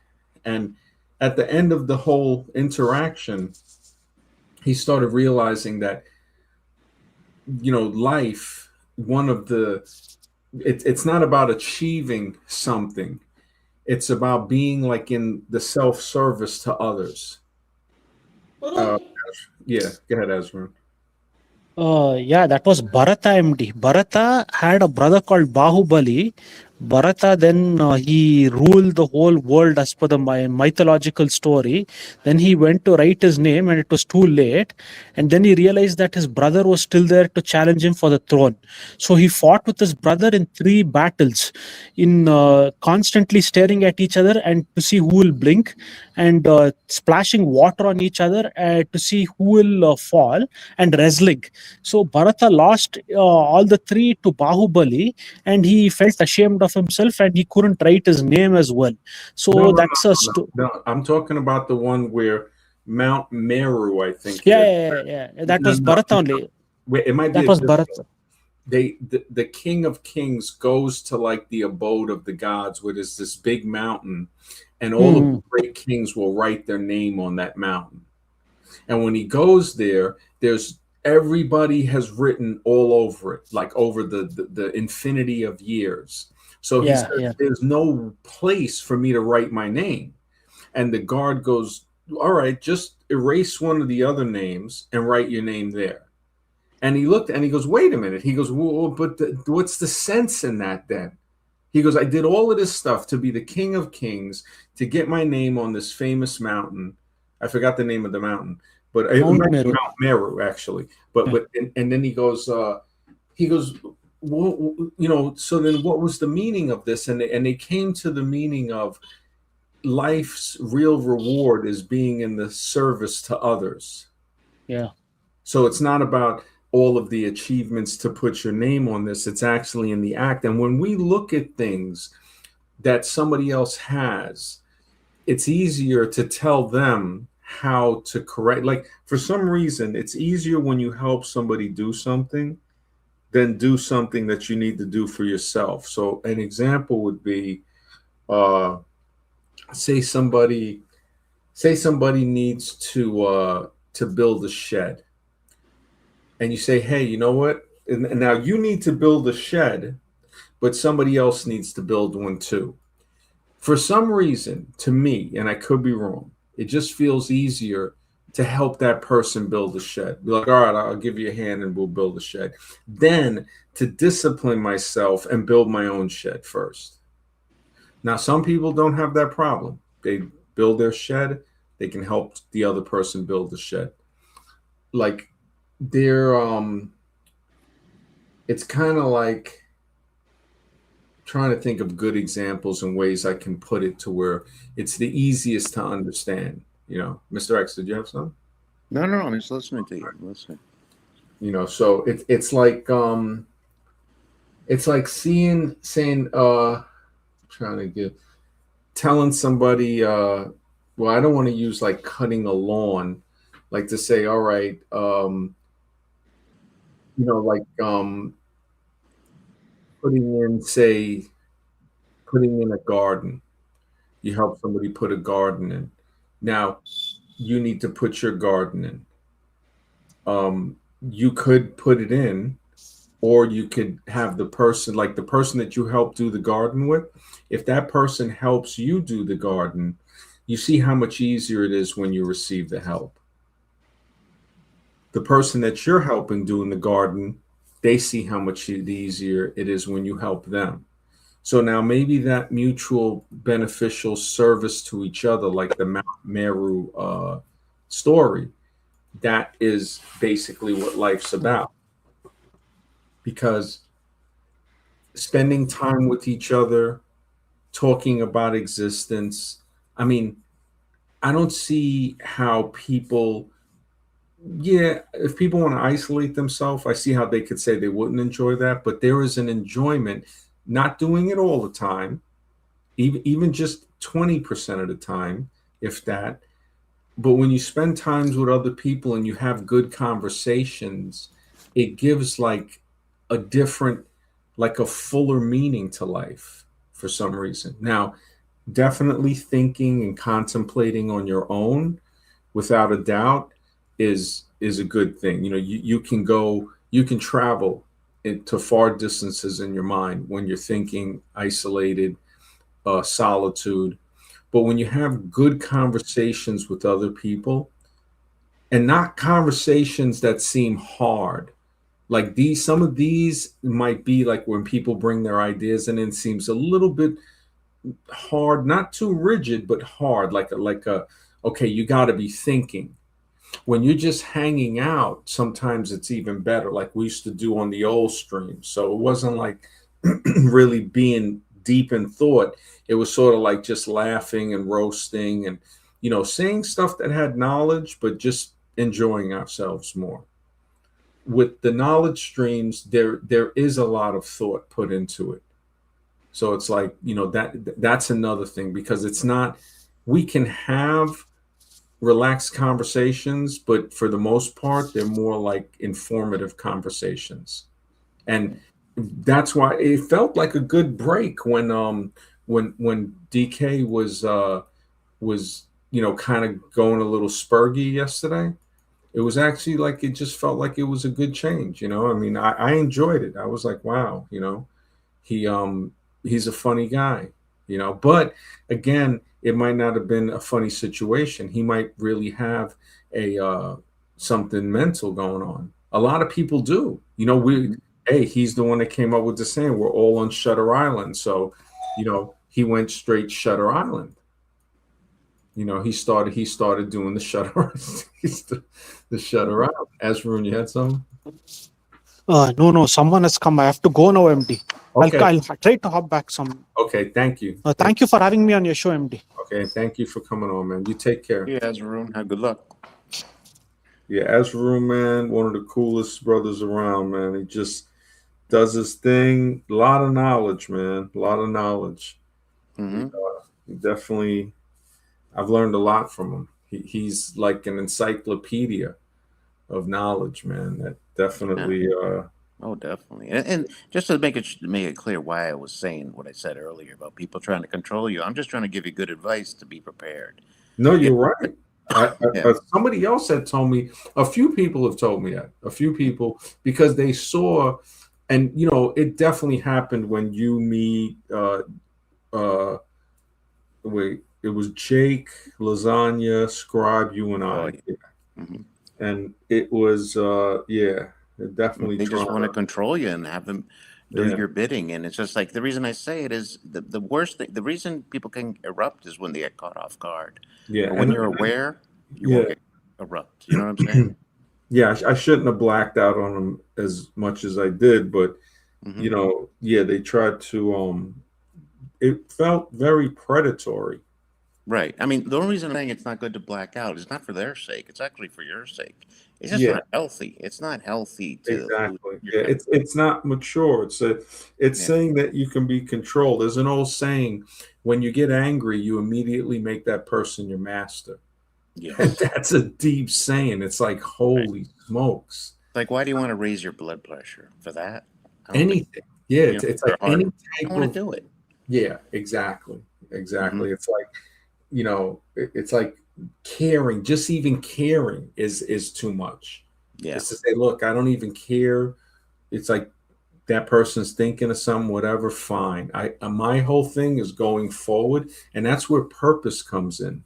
Hmm. When some type of purpose, being that I haven't published a book in a few years, it's freaking ridiculous, man. I mean, I'm gonna take Zach's advice, or what he was saying about Manly P. Hall producing 20-page pamphlets, and I might do 40 pages. That might be 20, might be a little light, but Hmm. 40, that will enable me to have things that I might be able to produce, possibly even on a monthly basis, if I can get in the But groove. I wouldn't give up either on your AI. I think you got something there. You got a real knack Yeah, for yeah.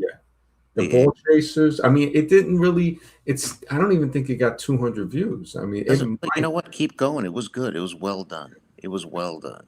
Thanks, thanks. Yeah, I went. Because you get a certain amount of credits, and I guess I didn't use all of them. So I gotta see. I might have to pay to yeah, like I'll get those credits, but I gotta like buy more. I mean, if you have to do one And on then like, dating, okay, we'll like give you, on yeah, the black, even yeah. if you do And one, I should have made. Yeah, I didn't. You know what it is? The AI with the video. mm-hmm. If it There were parts in that looked real. Like Scribe was looking at it and he goes, okay, when the lady was talking, that looked real. He goes, the other stuff, yeah, you could tell it was AI, but it was still good. But Mm-hmm. he said there's like there was a few clips in there where it was like, okay, this looks like a real person talking. And you know, I mean, I mean, I was looking at the content, and what they were saying was more important to me about. That's what I thought was great. Not so much, whether it was fake or real. yeah, yeah. It's the dialogue. I mean, I do want to, and I should have made the one with the third mind, with the eye, with the clip that I showed of Hmm. the video this is it here. So it's like,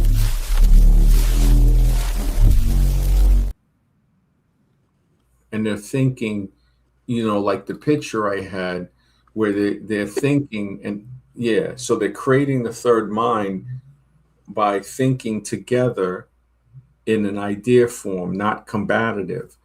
And I was thinking about animating that fully, maybe even animating the one like this one here with the trails, and he's seeing the cumulus clouds and stuff like Hmm. that. So Sure. it's like, so yeah, a lot of the thumbnails that I have could just be animated to the point where people might see, and say, hey, you know what? I'm kind of understanding the point he's trying to make, or the thing he's trying to bring forth. Because sometimes when Scribe and I talk, the thing is that I have to be able to explain my vision clearly enough. Hmm. And then there's times where he's like, okay, now I understand what you're talking about. So it Yeah. teaches me too that clarity of being able to express and explain yourself. One, clearly, express everything. That's one thing. But the thing is to understand if the other person understands it, how they perceive it, to say, okay, do you get what I'm saying? Do you understand what I'm trying to do here? I'm trying to, I'm going to stream every night. I'm going to try to get to where I do a video like the AI video, or maybe just a narration video. And from that video, take a short clip. So now you got a short clip of video and a live stream every day, and the community post. I think it's a good idea. I mean, even this topic tonight, useless information, I think you could make a great video based on that. People watching just nonstop Yeah. useless information, Yeah. Especially with the thumbnail. I think this is the thumbnail here. So I Hmm. put it had it like a game show where, the IQ lowdown it put when I typed it into do the prompt, and the clown as the host, the jesters, as the contestants, and yeah, it's an epidemic of useless information, to where people, and that's funny because when Jason first came on, we were talking about the shape. So we talked about the shape with the triangle, and Right. then I was showing him the extended one, and saying, because he thought, because I can understand when you think you learn more, you might see all the shadows, and it's like, no, no, no, that's not the message it's saying. It's saying that you can only see it like this. When you're looking from one side, you see the triangle. You look from the other, you see the square. Look from the top, you see the circle. And you can't see all of them at once. That's right. So And you know it's what all, I feel too? yeah. Oh, I'm sorry. I was just gonna say I feel too like with this picture, like well, the way we look at time is like the way one part of the one being is looking at one side of the shadow. Like let's say he's only can see the square, but he can't see the triangle or the circle. That's how I feel like we view time. We're only seeing one part of this, one part of it, one side of it. Yeah, no, exactly. And I understand somebody might say, well, you can explain the other side of what you're seeing to the other person. But it's like two people can look at the same exact thing and see different things. It's not going to be exactly the same. You're standing by the side of the person looking at the same circle on a paper, but Yes. you're not looking at it through their mind. And this is the difference between trying to do what we're doing here, saying, okay, the perspective that we're seeing life through, that can't be, you can't say, here, stand over here and look at it from where I'm looking at it from, because I'm looking at it from my mind. Right. So the analogy, which the inference makes sense. Well, why can't we just both stand in the same area to see the shadow? So now we both see the same thing. Yeah, but remember, the shadow and the shape, a lot of people, they don't realize that the shadow and the shape is actually, that's the metaphor for reality. The shape of that triangle is representing reality. So when we think about reality and we start saying, okay, I'm seeing it like this, there's no way for that person to see it from my perspective. They can enhance their perspective. I can enhance my perspective from what they're saying or I'm saying to them. But we can only do that through thought of creating the third mind. Yes. So I can't see what I'm seeing through your mind. You can't see through my mind. But if we create that third mind, like I did in the picture that I had made, to kind of make it like example like, so all of us are thinking, and we can't think into each other's mind and see each other's vision coming through their eyes or how they think of something to say, hey, I think it's like this. But we can create together by thinking this third mind. And the third mind is where we can see it and say, oh, okay, I'm getting a much better understanding of how you're seeing it. Now I can gain a little bit more like the shadow picture and say, okay, I don't fully see the square, but I see that what I'm seeing with the triangle is not the only shadow that this shape can cast. So that's the important knowledge there to say, oh, okay, so I'm seeing that my perspective isn't all that there is. That not everybody is seeing things the way I'm seeing it. So that's a But better doesn't that way. require a loss of ego? Because in order to Very, participate in that, yeah, very big loss of ego, very big. Because see, the mishap is when Stonewood or JK was saying that, or DJ or something. He was saying, oh no, you can look at all of them, if you stand back. And I'm like, no, it doesn't work that way. You're never going to see all of them. You can kind of speculate and all of that stuff. And he just, he was stuck in, what he was believing. Like, no, he thinks that he can achieve that. And even worse, they think it's a certain people. To say, oh no, it's this group, it's this group. It's like, okay, you know what? What's the name of the people? And then it gets quiet. Yeah, real quiet. Yeah, it gets real quiet because it's sort of like, okay, it's these guys, okay, name 5 of them. And what do they? It's like, and no, it isn't about. This is so funny. Oh my goodness. No, man. Zach's a cool dude, man. This is speculating on things. I mean, Stone or Jake DK, no, is it DK Stonewood? I think he came on last night and Yeah, no, I mean, what suggestions? I mean, I don't know what suggestions that he hasn't made any suggestions. I mean, he makes great videos, he does his thing, and I Mhm. think a lot of people have beef with him. That there are trolls, but I mean, everything I've experienced has been cool. The only spurging I experienced was from DK or DJ or whatever, you know, Mhm. and it was funny. It was funny. He was, put that picture back up there. It was hilarious. Yeah. Yeah, it was definitely hilarious, man. It was like, wow, you actually care about this. I guess I think more and more about not being alive too, because it's like I Mhm. start, you start to realize how finite life is. Yes. And in the middle, of just trying to figure, remember that, then you got all these people trying to, twist and, put all of these useless information. Right. Oh, the shape and all of that of the earth. And, it's just like, holy I smokes. think he was just trying to do was just crush your ideas, like, forget about that and accept this. Just forget Mhm. about all that stuff and listen to what we're talking about. This is Yeah. the truth. Yeah. That's what I saw, being honest. Mhm. Holy smoke. Yeah, but yeah, Stone is cool, man. Hopefully we can talk again. Hopefully objective, we talk again. I mean, Mhm. they we can have good conversation, we can learn, and we could not talk about useless stuff. We could say, look, let's go into something that we can both learn from and come out, ahead, basically, ahead in knowledge to where no distraction, because that's what it does. The like the useless information, it Mhm. it distracts from the priorities. So it's addictive, and it distracts. We see this with women that talk about watching soap operas, sitcoms, guys playing video games.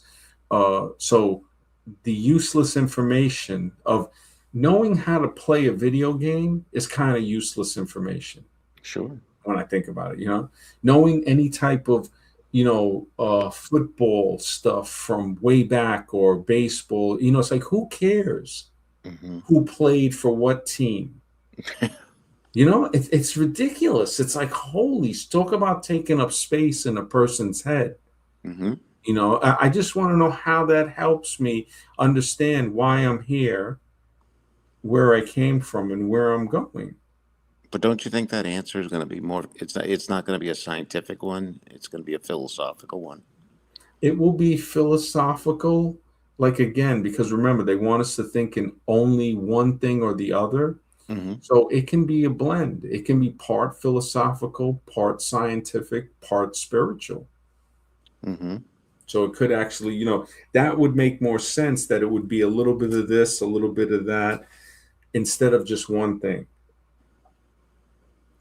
So it's like Yeah. explaining something. It's like me saying, okay, explain something with using only one word. Mhm. So, but when you get to use a whole bunch, you say, oh, now it can be done. It's like, okay, I see, it might be like that. So the answer might be all of these different things. So a philosophical, Mhm. spiritual, thought provoked type of emotional response. And, so many things can go into that. And again, not every answer is, going to going to need all of that. There's going to be even easier ways to realize how to say it. Sure. I mean, But my belief system is just live your life the way you want to live it. That's my yeah, belief system. if you're not hurting anyone, or, Oh, no, no, of course yeah. not. I mean, Uh, also, I think with my philosophy, it's like, I'm not even sure if it's a philosophy, because I like to learn, mhm. and I like to learn about things. For some reason, I like to learn about things that are real, that are practical, and that's why I look into a lot of stuff with pollution. And I Mhm. look into it to where I don't get mad at it, but I get like astonished in a way, to say, holy smokes, you got people dumping stuff right in the water. It's like, to look and think about, like, how people just don't care. Right. Like when they did the Flint, Michigan thing with the water and all of that. And Mhm. not only is The people that did it doesn't care. The citizens that they nobody cares. It's like it's totally forgotten. I think Flint. It's been like 10 or 11 years, I think.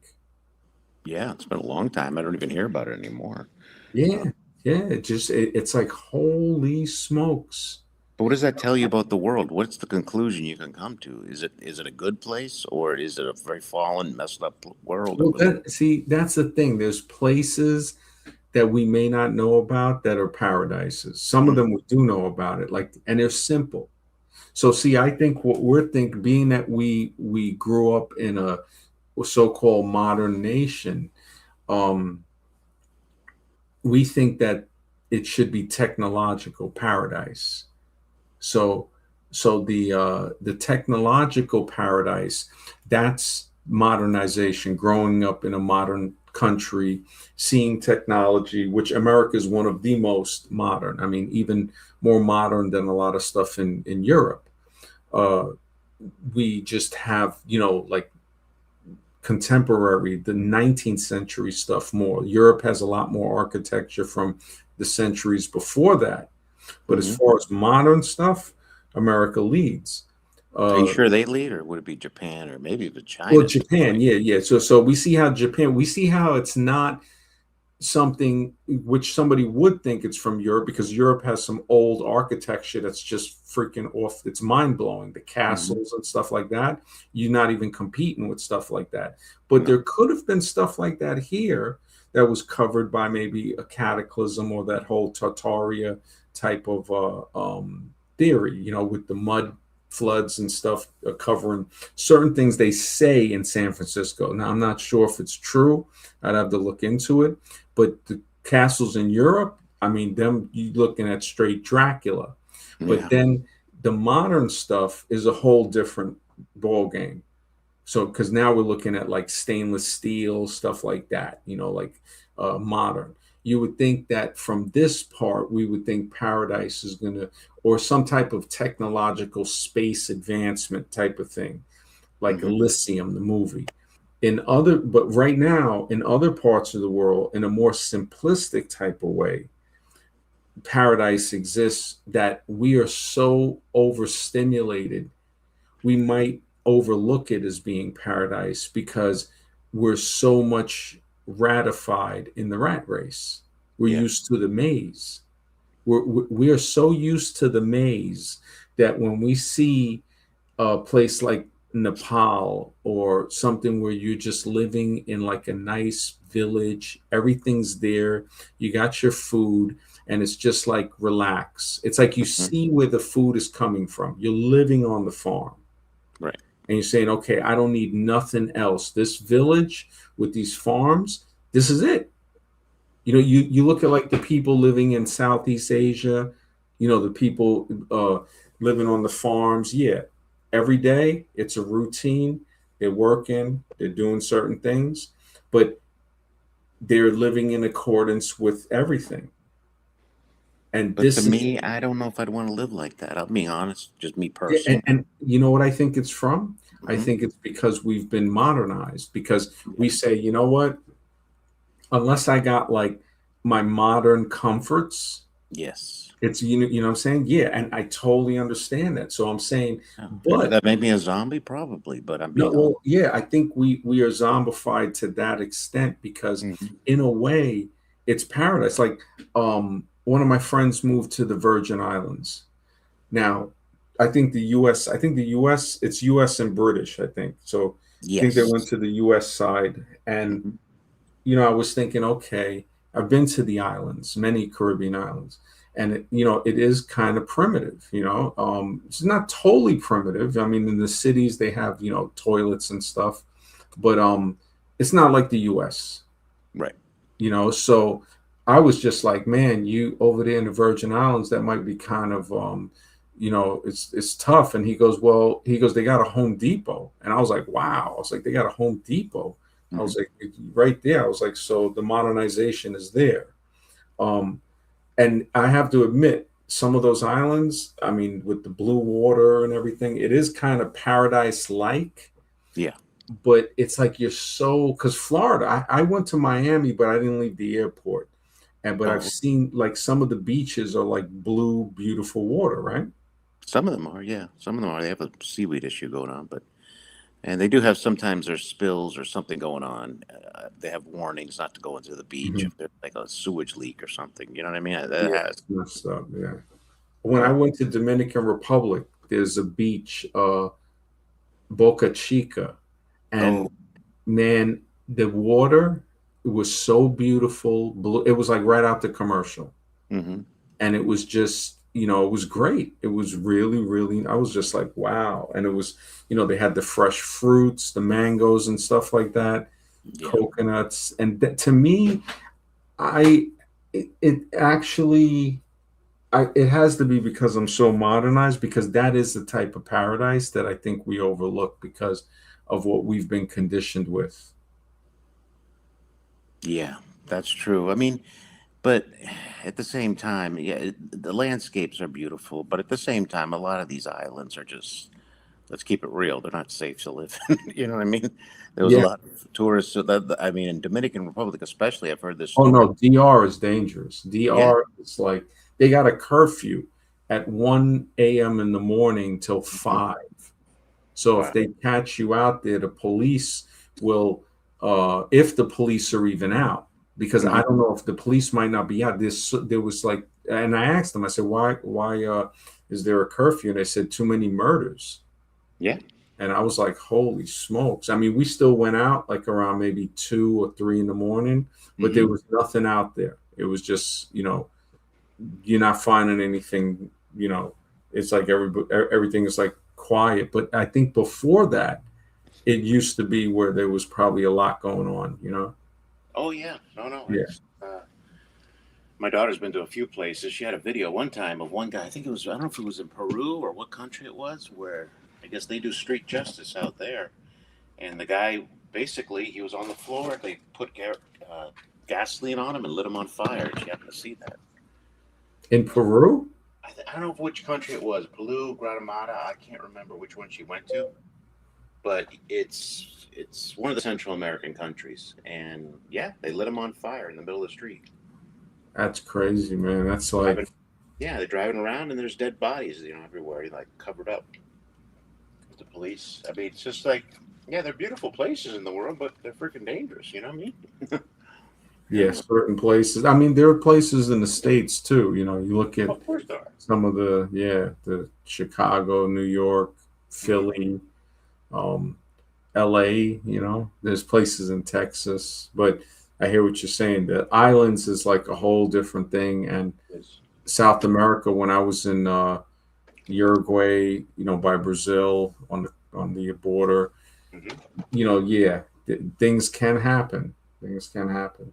I mean, I like down here, we got dangerous areas here in Miami, but the thing is, I never go there. You know what I mean? So I don't Yeah, know. I heard Brazil is pretty. In Rio, it's a little off the handle, and It Sao is. You Paulo. can see some videos of that. Like the rich people have bulletproof windows on their glass and on their cars. When It's my friend goes into Manhattan, he wears a stab-proof vest. hmm. Yeah, we were talking a couple of weeks ago, and it was just I was just like, man, that's crazy. He goes, yeah, he goes, when he's got to go in to check stuff, he said on the subway, it's crazy. There's always something happening, always some type of incident, somebody getting, in straight asylum. Yeah, I mean, I went to last time I went to New York. I don't know. That might have been like 10 years ago. But no, no, it was earlier than that. But like down here, I'm a gun owner. You know what I mean? But I don't take my gun. Mhm. Yeah, 10 years ago it wasn't that bad. Well, it wasn't even that bad in 2019.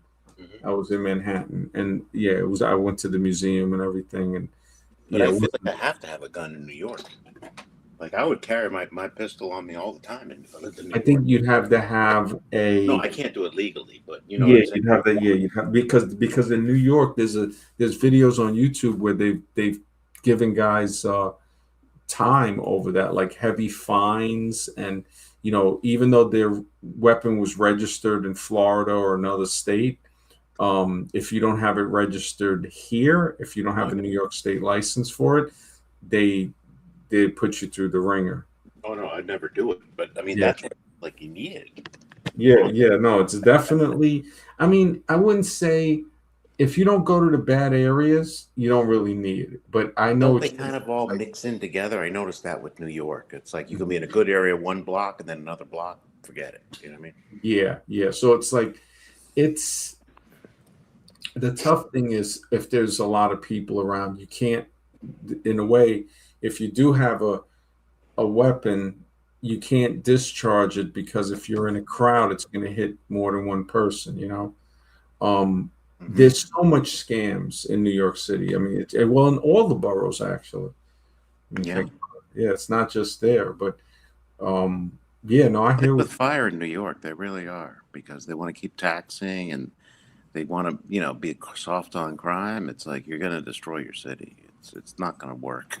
That's a city with just a small percentage of very wealthy and then mostly poor. Like no middle. Yeah, I don't know if they're. Did they say I haven't really followed the politics with the new mayor, Hmm. um, Mamdani, I guess, and I think Tim Cast, the guy Tim Pool, he was doing a live stream about, saying that I guess he was calling him like kind of a commie, but I didn't know the situation because I tried to look at a little bit of it, but the cast, when they're talking, Tim Pool and the other guy, it's just to me, it's just boring.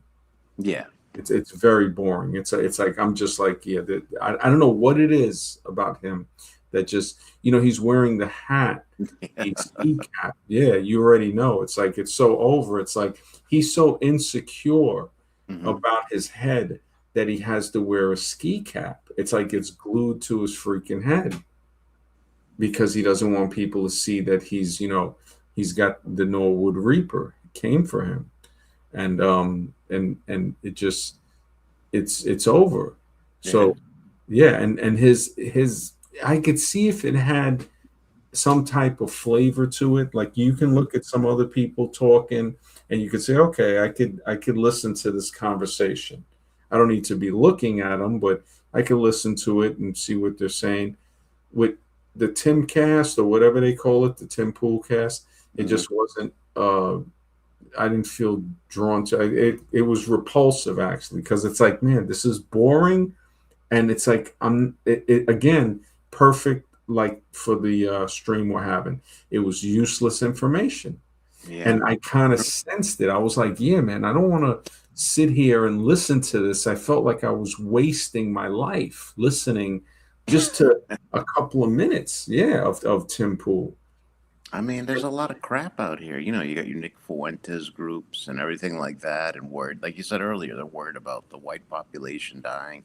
It's like, guys, you're not going to be around for this crap. Just think of, you got to work, occupy with other things. And it's, Everything, yep, no, I was everybody's going to doing say, it pod. oh, I watched this one episode of Soft White Underbelly. It's a new one that just came out. It was called The Son and Daughter of a Klansman, and their father was, I guess, a Klansman or something like that. So Soft White Underbelly was interviewing the kids, and you could tell there's something wrong there genetically. But it's like they're talking about their lives growing up, and these kids would. They said they never had money and they never had electricity, so the house never had power, and they used to bathe and wash their clothes in a creek behind the house. And Oh, yeah, and it's just like I'm thinking the whole time, we talk about these racist people and the level of stupidity. It's like this guy was busy hating while his kids had to bathe and in a creek, and they didn't have even running water.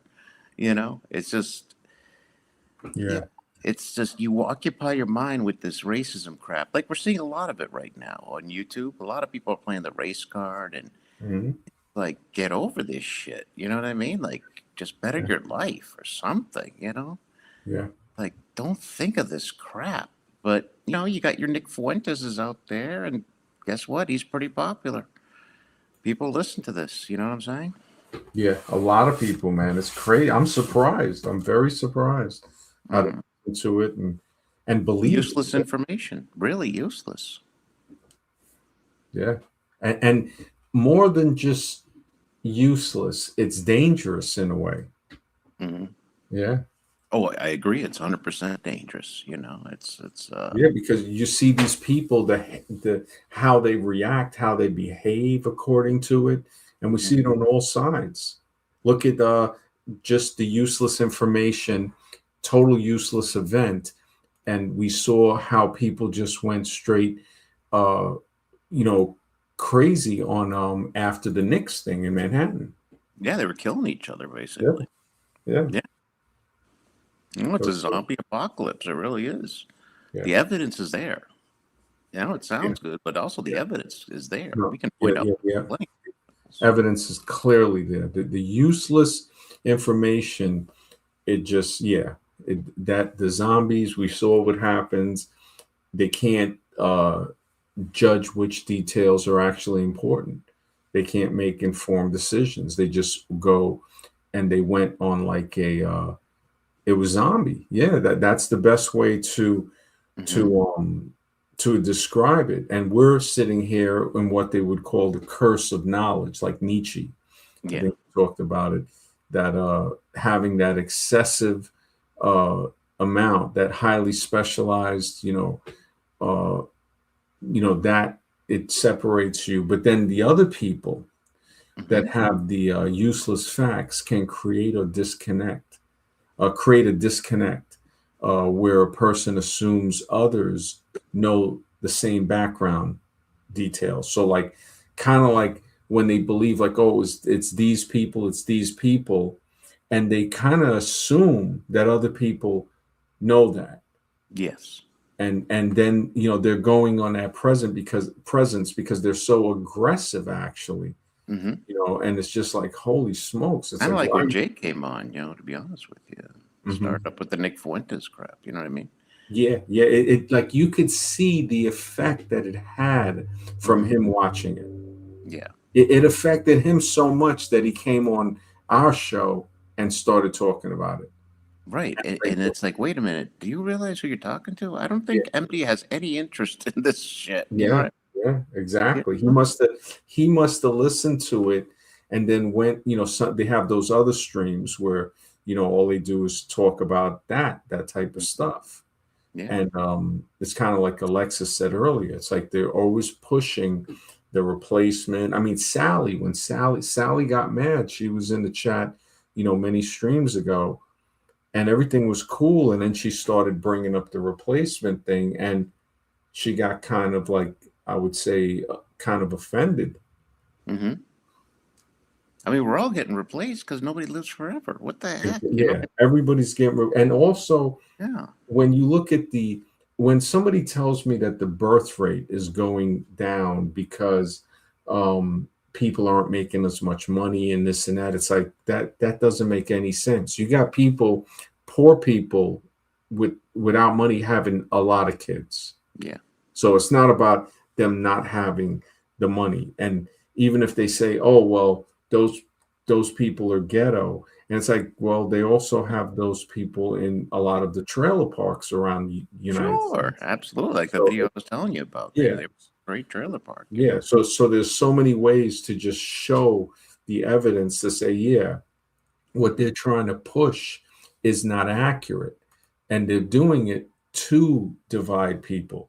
They're Yes. doing it to say, oh, look, these people are different, and they're causing this population boom, but their so-called people aren't having babies. And it's like, no, they're having babies. They're just having them across the nation, like with soft white underbelly Yeah. in the deliverance section. And Mhm. they don't like that, so and also, like, we already know that these people, they're on the low IQ show. The when when I think about it, it's just like, wow. So the problems that you even think we're having, whether we're having them or not, right? I would tell the Yeah. person Hmm. that you think that is caused by another person that's making less than 200 grand a year.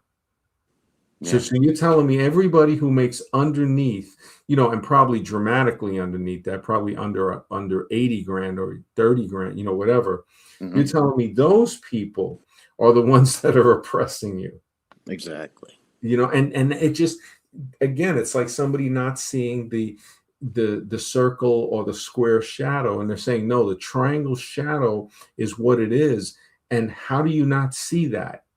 Kind of like it's saying in the curse of knowledge and all of that, Mm-hmm.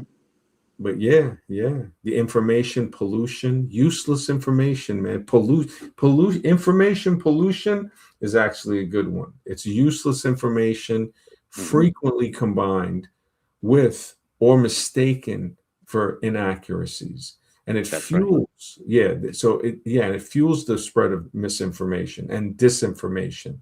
One guy, he was trying to say the misinformation, trying to save the person, saying, well, they don't know, and then the disinformation is purposely disinforming people. But Mm-hmm. when I look at misinformation is actually, it can be more dangerous in some ways. Like stupidity. It's like stupidity. It can be it is much more dangerous than deliberate malice. Deliberate evil is not trying to hurt themselves. Like they're trying to make somebody not benefit while they benefit. So it's like the bandit side. The intelligent makes both people benefit. The stupid makes a person lose without gaining to themselves. And then you have the person who they lose by helping you. And I think they call that the helpless person. Mm. Yeah. So, and that's in Sapola's The 5 Laws of Basic Stupidity. He breaks it down like that. And he breaks it down actually like pretty good. Yeah. Sapola's pretty deep. Yeah, I think I was looking that up right before because I wanted to, and I think it was Sapola. That's right. It was the book said Sapola, and he gave the 5 laws of stupidity. Yeah, it's true. It's true. I think we had a lot of that, especially the people that bring you down, but they lose also. We had a lot of that in the old stream because people would come after you with really nothing to gain. Mhm. You know what I mean? Nothing to gain. They really did not gain anything. It's just like it's stupid. It's like, Yeah. It yeah. was hilarious, man. It was really hilarious. And there were a lot more characters. I have to admit, it was fun. It was Hmm. definitely fun battling and laughing and roasting and stuff. And Oh yeah, the laughing. yeah, it's like, I mean, I kind of see that now it's definitely on the lower echelon. There's no sense in roasting or whatever. Because they're not there. There's nobody Yeah, yeah, significant there. I wouldn't roast toilet paper because he's insignificant. yeah. It's not worth roasting. Yeah, totally. I mean, Educated Tyrone came on the other day, right Yeah, at the end of the stream. But again, it's like yeah. It's the that nut, whole, yeah. the nut Huh? house. What you saying? It's the nut house. I mean, I It know is. It is really is. truly, truly him. I think he mentioned Gant. He came on as not as Educated Tyrone. He came on as Gant Pill's lieutenant. There you go. So I was like, holy smokes. It was kind of like, I think Sven last night, he called DJ I think he said he's Count Zacula's lieutenant. I was like, this is hilarious, man. These Yeah. dudes, I don't know what happened, I mean, because I met Zach through totally different circumstances. So it's like he's a cool dude as far as I'm concerned. And No, that's I think he's a cool dude too. I guess, if yeah, these people, like even with objective, if they don't want to be challenged, let's not challenge them. You know what I mean? Let's not even question their beliefs. It's like, yeah, come on, yeah, tell us what you think, and that's yeah, great. yeah. You And I mean, it's like people are gonna think what they're gonna think, and that's know? cool. I think that's the beauty of it. We just Um, know we can't create a third. We know that. yeah, A certain. Zach is a really cool dude. You're right. So yeah, definitely DMC. Yeah, it just, there is like how Justin was saying, there's different information that's valuable to different people. It's not saying that it's not a valuable information. It's saying it's valuable to those that need it or seek it or can benefit from it. Mhm. Uh, if I was a gambler, I could clearly see how that it possibly could work, I or mean, I'd like to probably hear his does. picks. I like to hear some of his picks, some of his sports Yeah, stuff. yeah. I didn't hear any sports picks, to be Yeah, I honest. think he has a. I think he has a Patreon. I Oh, think he has a Patreon. If he comes on again, or if he, if you look at his thing, it should have that's a all of paid this. service, right? A paid service to. It might be. I remember looking at it when he mentioned it, and I think you can join for free. Oh, you can join for Yeah, free. you can join for free, but I guess to get picks, I think you got to pay. So it's like, if I would look at it this way, if Mhm. somebody gambles and you pay, it's you. I guess it would basically be an investment to pay to see if you're going to win, Yeah. because Patreon is kind of cheap, I would think. Mm-hmm. So that I mean, I never really use it, so I'm not too familiar. yeah, I mean, I don't understand the number betting, but I definitely can see where the universe has a mathematical Mm-hmm. equation or something like fabric of reality, like just the way they map stuff out mathematically they used to for computer graphics and stuff. I mean, And it's now, smart. It's smart. The ball chasing betting industry is huge. oh, It's huge, and you can make money on it. I mean, if I knew it, I would probably dabble, but I'm just not great at gambling. Some people, how Mhm. some people have a green thumb, some people don't. And, I have a green thumb, but I don't have a gambling thumb. Well, it's more gambling addiction that's makes it popular. People are just Yeah, addicted to yeah, ball chasing gambling. I mean, they yeah, can't stop. I know people personally like this. They just cannot stop. yeah. Yeah, Yeah. Drew used to gamble a lot. I don't know if he's hooked up.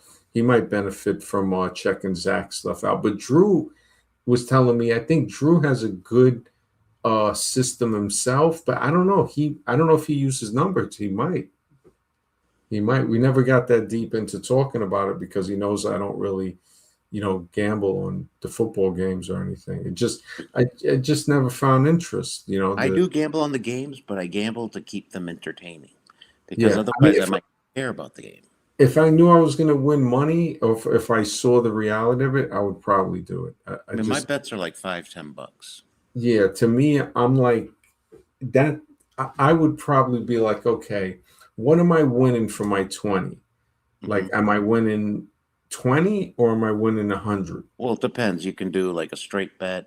If the game wins, then you win back your 20, Hmm. or there's money line Yeah. bets. And then there's also things called parlays where you can take, that's what I do. I'll bet $10, but I'll bet multiple games, like Uh-huh. say 5 games, and I can win from a $10 bet over $100. Mm. And if I lose, I'm out $10. But you know what? If I got entertained and I watched the games and I was entertained by it, that's was worth the $10 for me. Yeah. Yeah. You Something to learn. kill the boredom of life. I only do it with football, though. I don't do it with the other games, just Mm. with football. Because, Yeah. I'm just sitting here doing nothing. So at least I got some entertainment. Yeah. Yeah. And you can win money. Yeah, I've won actually, believe it or not, on some of these big games. Because sometimes, even if you come close, they'll allow you to cash out early.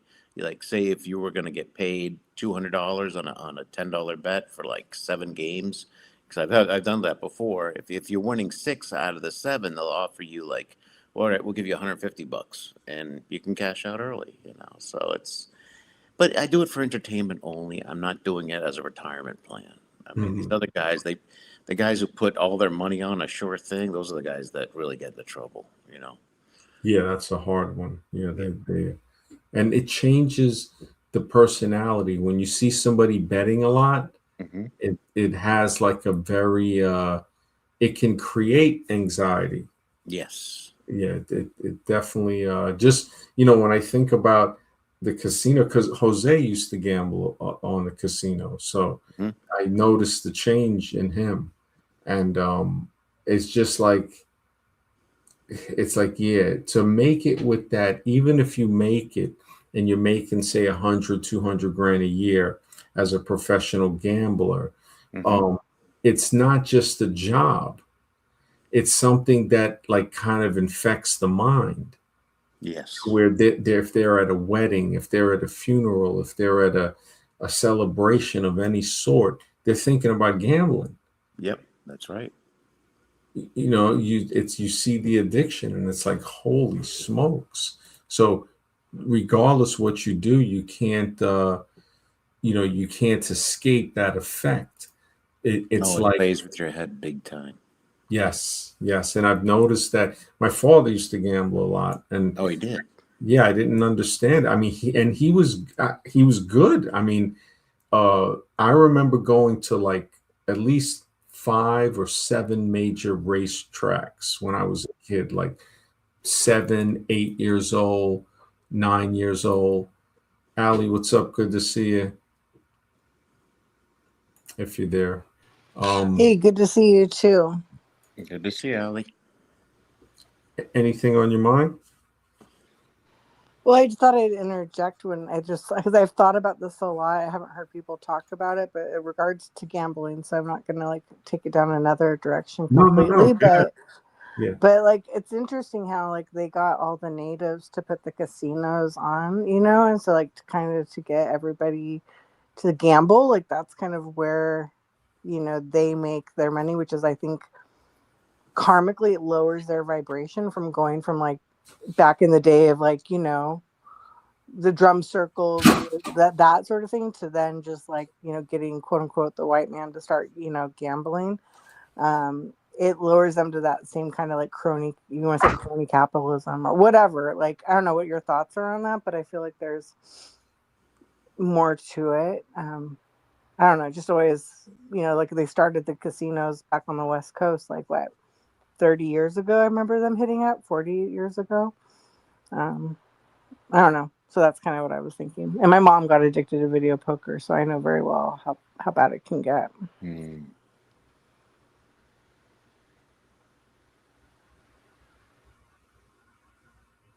You there, Max?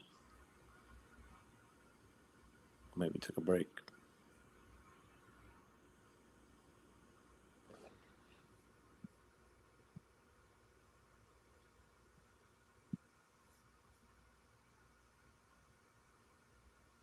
Oh, can you hear me?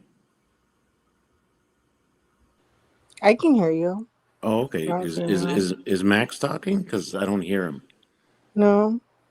Oh, And okay. as soon as I started talking about like the whole India, but what are your thoughts on that? I mean, do you think Well, that we there's have something to it? we have Seminole Casino down here where I live. They have the Hard Rock, and they have another casino next door.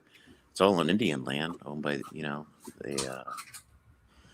I mean, it creates jobs. I understand addiction is a real problem, and I've known people who become very addicted. But I think it's a matter of self control. I mean, I don't go to the casino. I barely. I mean, I sometimes I meet some buddies there just to play some poker, but I stick within a strict budget limit, and I can walk away at any time. I never go on my own. I don't. I used to go a lot more to play poker, but I mean, it does create jobs. It does spur the economy. I mean, I look at it that way. It's there is some benefits to it, but it's a matter of self control. Unfortunately, some people cannot control themselves when it comes to gambling, and they're going to get addicted. Yeah, video crack really gets people.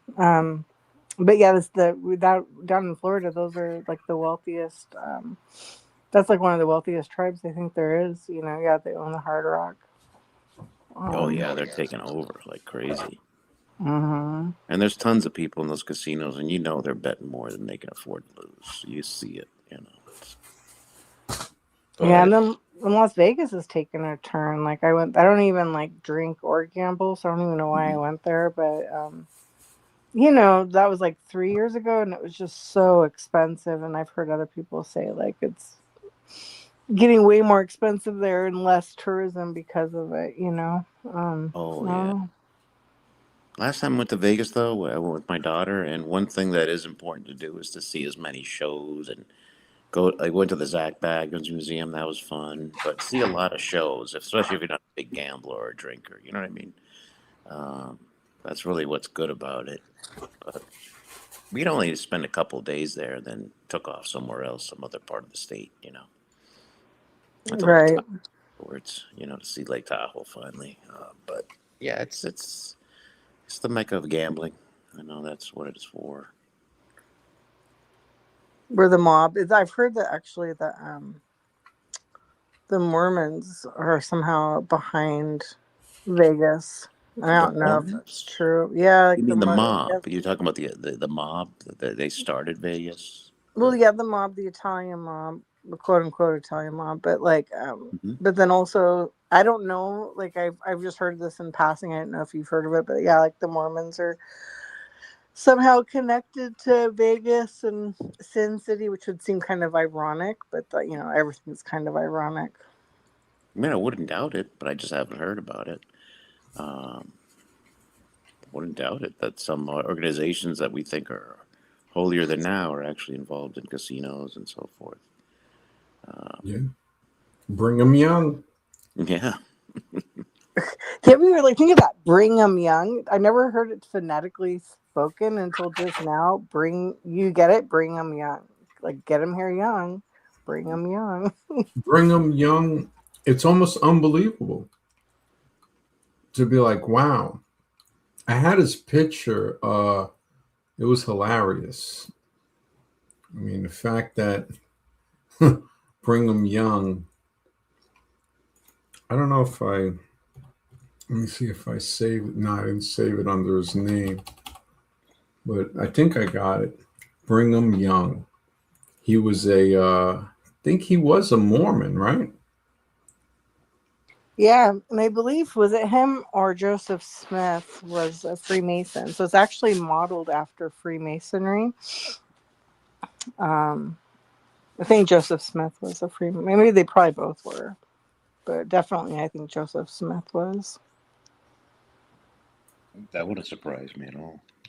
Mhm. And then another thing that's interesting, I think even Zach brought up, maybe that's where I heard it from, but um, where the quote unquote Kirk thing happened at in Utah, that's also where I don't know. It's not like CIA school because I don't think it's that over, but it was some sort of like intelligence training, like college thing.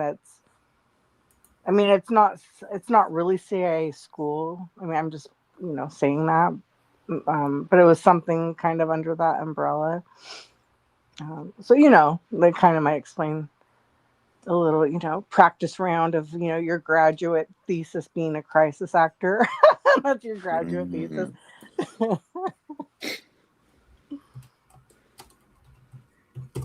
Yeah, yeah. When I think about the whole the whole Mormon Vegas type of thing, I honestly would think that they are behind. I don't see why they wouldn't. I mean, the religion itself is organized crime, so Yeah. it's like it's not a far jump into Vegas, with the mob, of course. When you think every ethnicity, you can find some type of underworld mob structure. That's right. Even the Japan, you have that. Yep, The Yakuza or something like that. yep. The Yakuza, the triads, Hmm. in China. So it's like it exists. That's why racism is so stupid because guess what? You can find evil in every group, you know? Yeah, every group, evil doesn't have a color, doesn't have a gender, comes in it transforms. That's There right. goes the man, bring them young. The name, it's like you can't make this up. It's like, holy smokes. Pioneer and prophet, straight up con man, bring them young. Yeah. If the name doesn't alert you, it's like there's not much more I can say.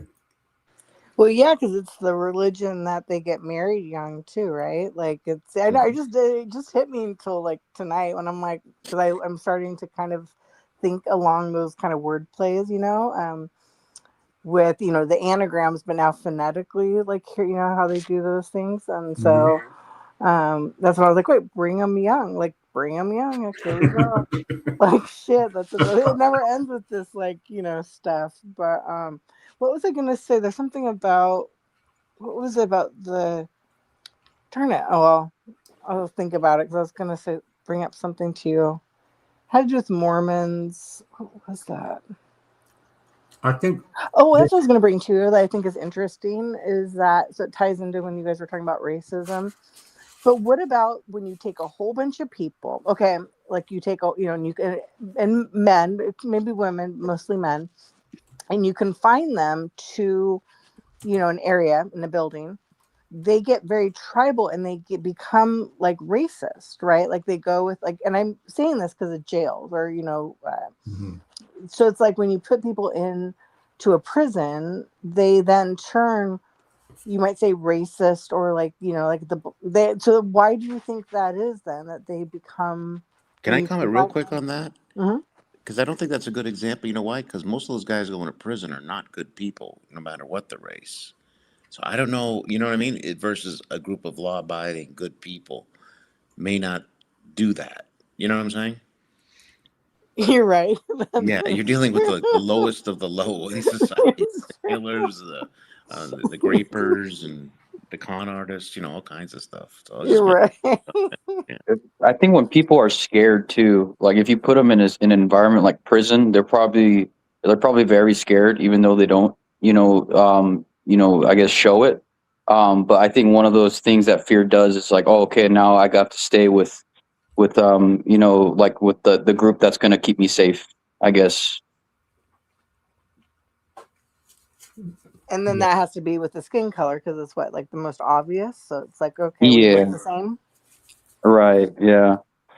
Well, it Even if depends. people aren't like racist, like they'll just join the group because it's they're just trying to survive pretty much.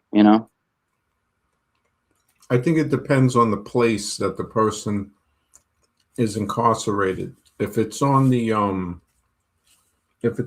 East Coast, people are integrated. If it's Midwest and West Coast, you're separated in one of three races. So it's either black, white, or in between. Utah actually has one of the most segregated, dangerous. They had a video on it on the prison in Utah. A lot of like Mexican, Latin gang members. So there, I could see what you're saying be accurate because they're going to have to go into one of those three groups. But on the East Coast, I mean, it still segregates sometimes. Like they have a lot of good documentaries on it. Where, I mean, one when you just look at the whole system, the system in itself is criminal. It's like definitely not. It's not making people better. Like when you look at some people that go through some of this stuff, I think there was a guy. He did 40 years, and he was innocent. And when he got out just recently, this girl made a video about him. They sent ICE to deport him to India. When he was born in India, I think he came here when he was like 9 months old. And I didn't look into the case deeper, but the fact I was like, holy smokes, 40 years. They had other ones, people doing 20, 30 years, find out they're innocent. One guy, I know I got the stats. He he was sentenced to death. And after they executed him, then they found evidence that the prosecution didn't present or hid or something like that. Because all they want to do is get. I mean, it's a scary system. It's a scary system when you look at it. Well, totally scary. And then you get into the private prisons. And I remember hearing about, was it Bob Barker from The Price is Right? So there's another little spin on like, things. and he was like a big, private, private prison guy, if I recall. Yeah, Um, he was very racist too, Bob Barker.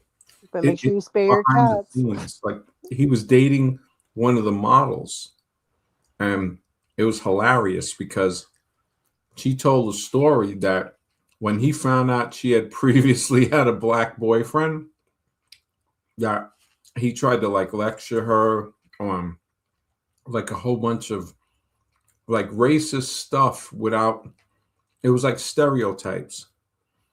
He was, and it came out where that was the train he was on. um it's not that you can change anybody, because when somebody's grown up like that, right, it's like telling somebody who can't swim, that's in the water and they're drowning, and you tell them just learn how to swim.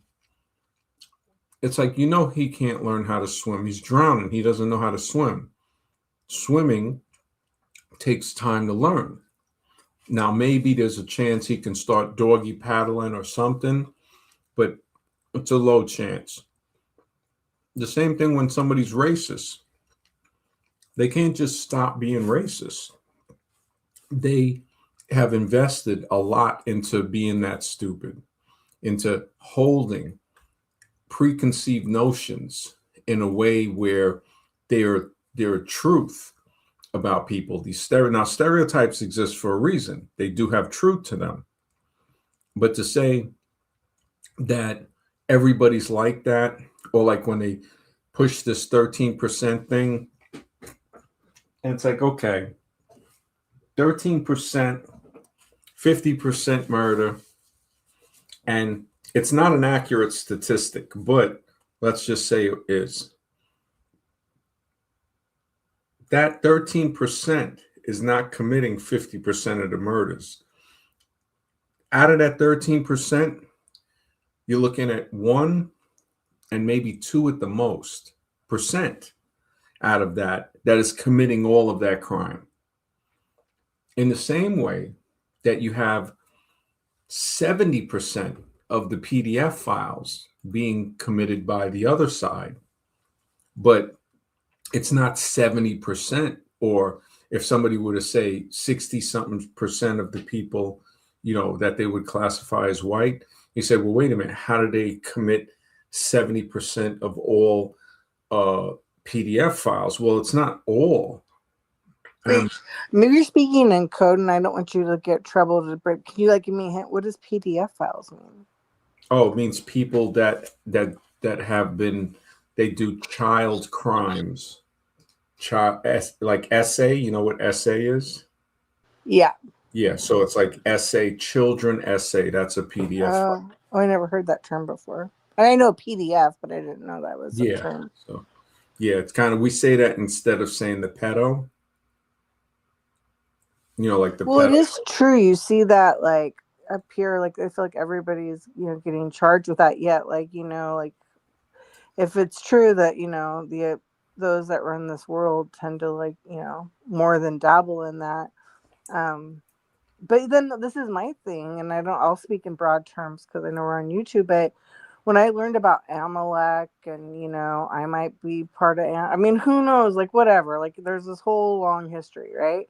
So it's you're talking about racism. And when I found out that, Jacob, Esau, whatever, I mean, who knows? I'll just try to speak biblically. like there's some old school grudges going on, Yeah. the nullification of, they call it the nullification of, the goy, whatever.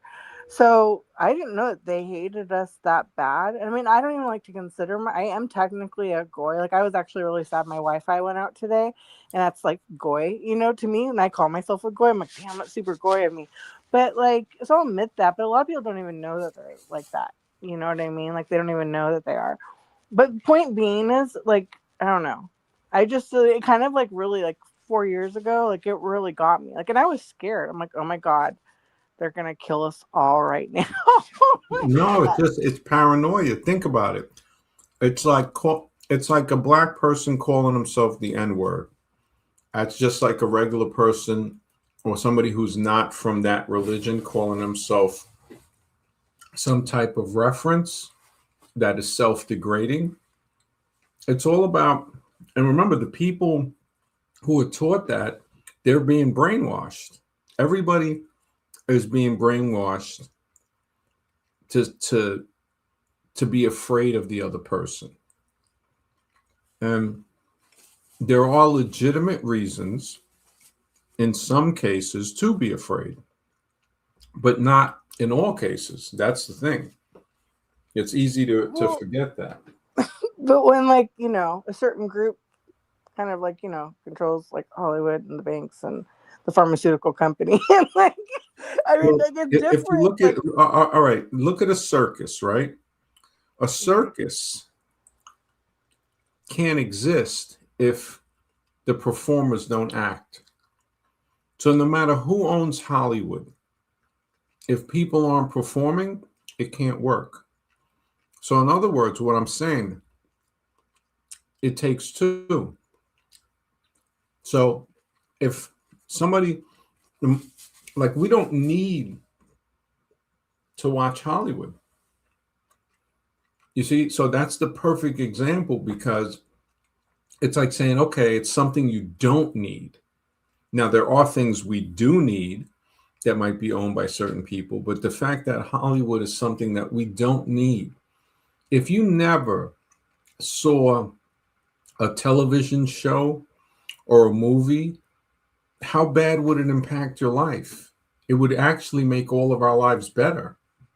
In I some way. totally agree with you. And I mean, that's why, like I said, when my Wi-Fi was out all day, and I say goy, just like how black people take back the N-word, because I think there's some truth to it. And I didn't want to when I first learned about the word, but there is truth. Like, there is, like, this goy slop, like, whatever. There's certain They're things. making it a crime to say that, you know? I don't know if Well, you know. nah. But by saying it, that's where the AC, or not the ACLU, but who's the No, other group? I think it's the regular American law. Florida State signed it into law recently. Wait, I can't say the word goy? Like, I think I saw it on a YouTube video. Okay. Yeah, this was Well, like maybe a few days ago.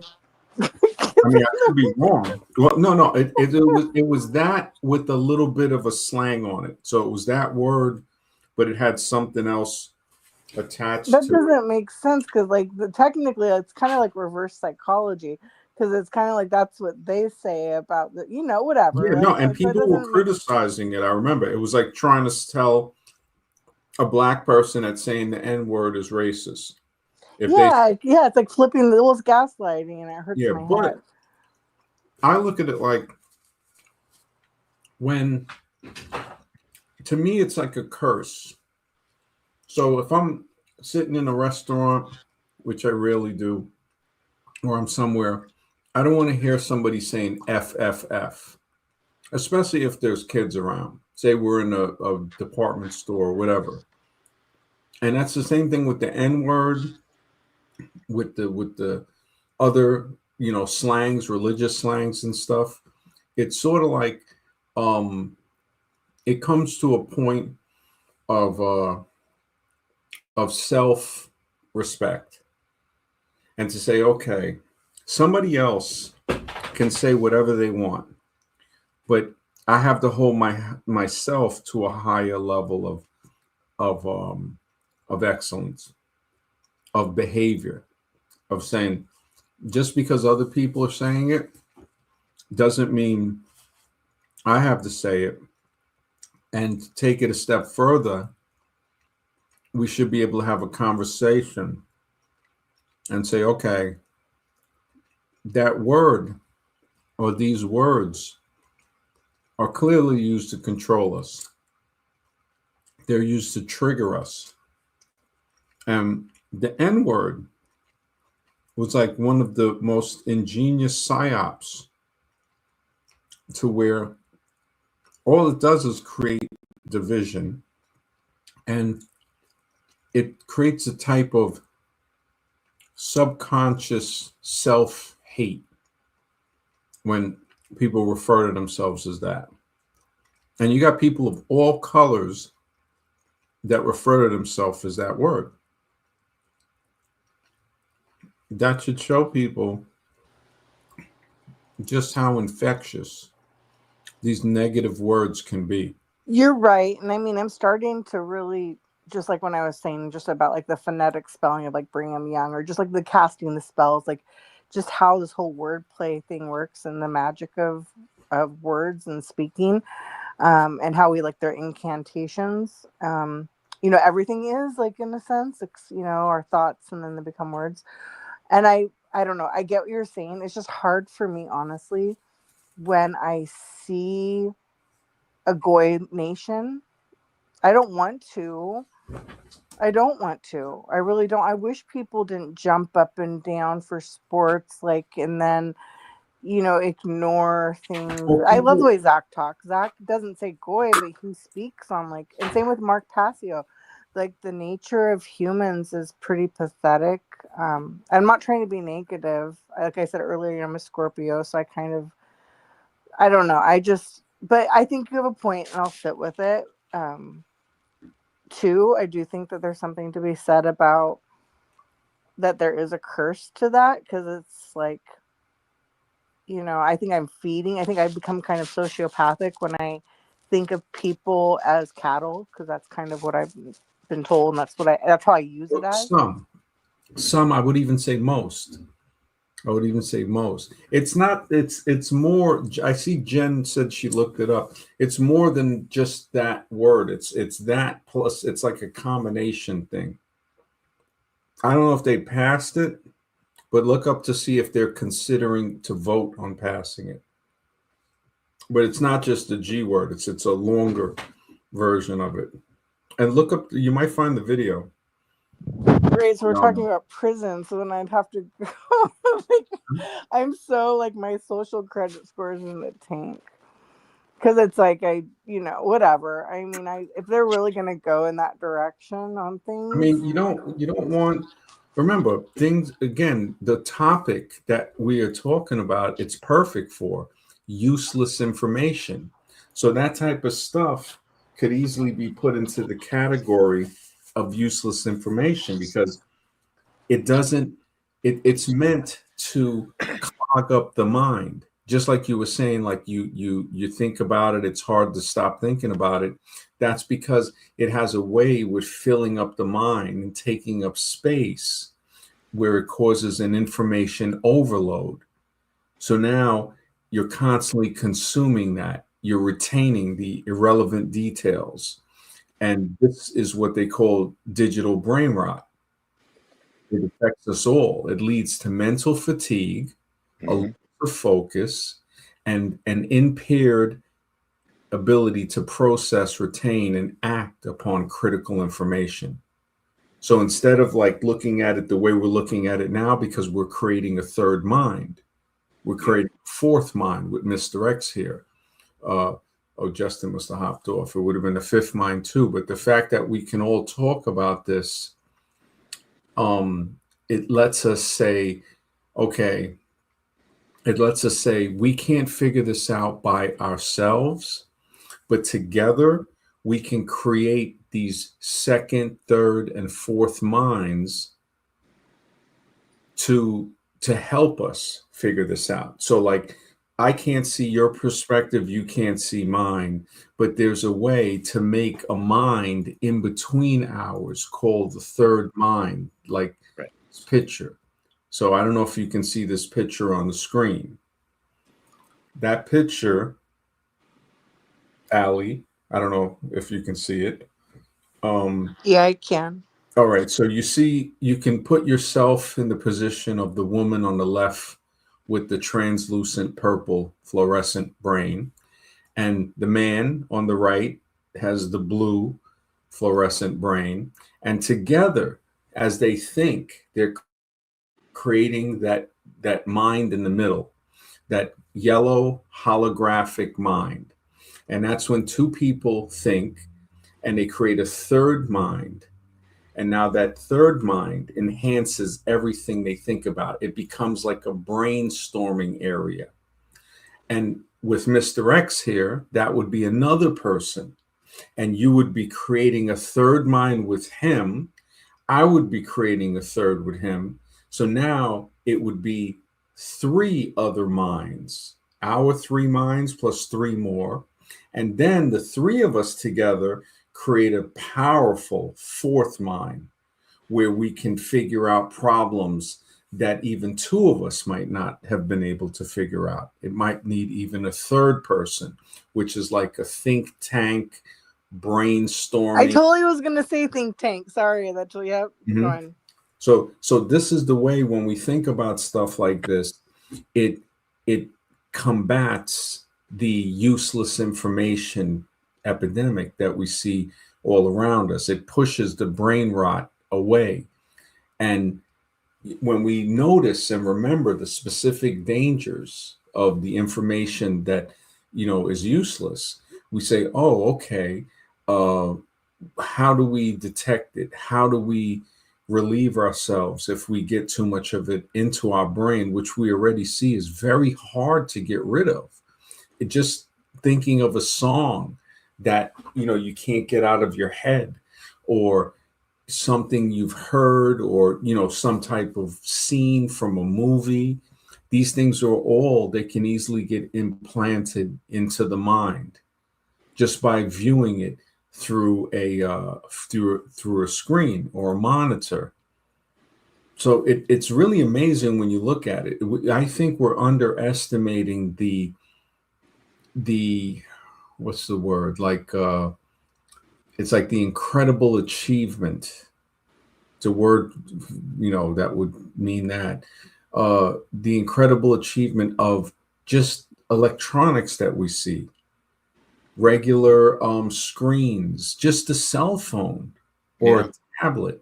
Yeah, you look at that, it's like, holy smokes. Yeah. The world's changed dramatically. I was watching this old video just recently about Holiday Inn, the story of Holiday Inn. And they're showing the old rooms from the 70s and everything like that with the black and white TV. And it's like, wow.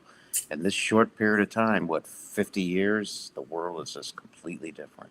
Mm-hmm. You know? Very, very different. It's like, but a lot of the movies did show things from the future. So I think they were already behind the curtain, but it was just a matter of them, the way they want to release it. And was it them, or was it something non-physical giving that information that wasn't bounded by time? You know what I'm saying?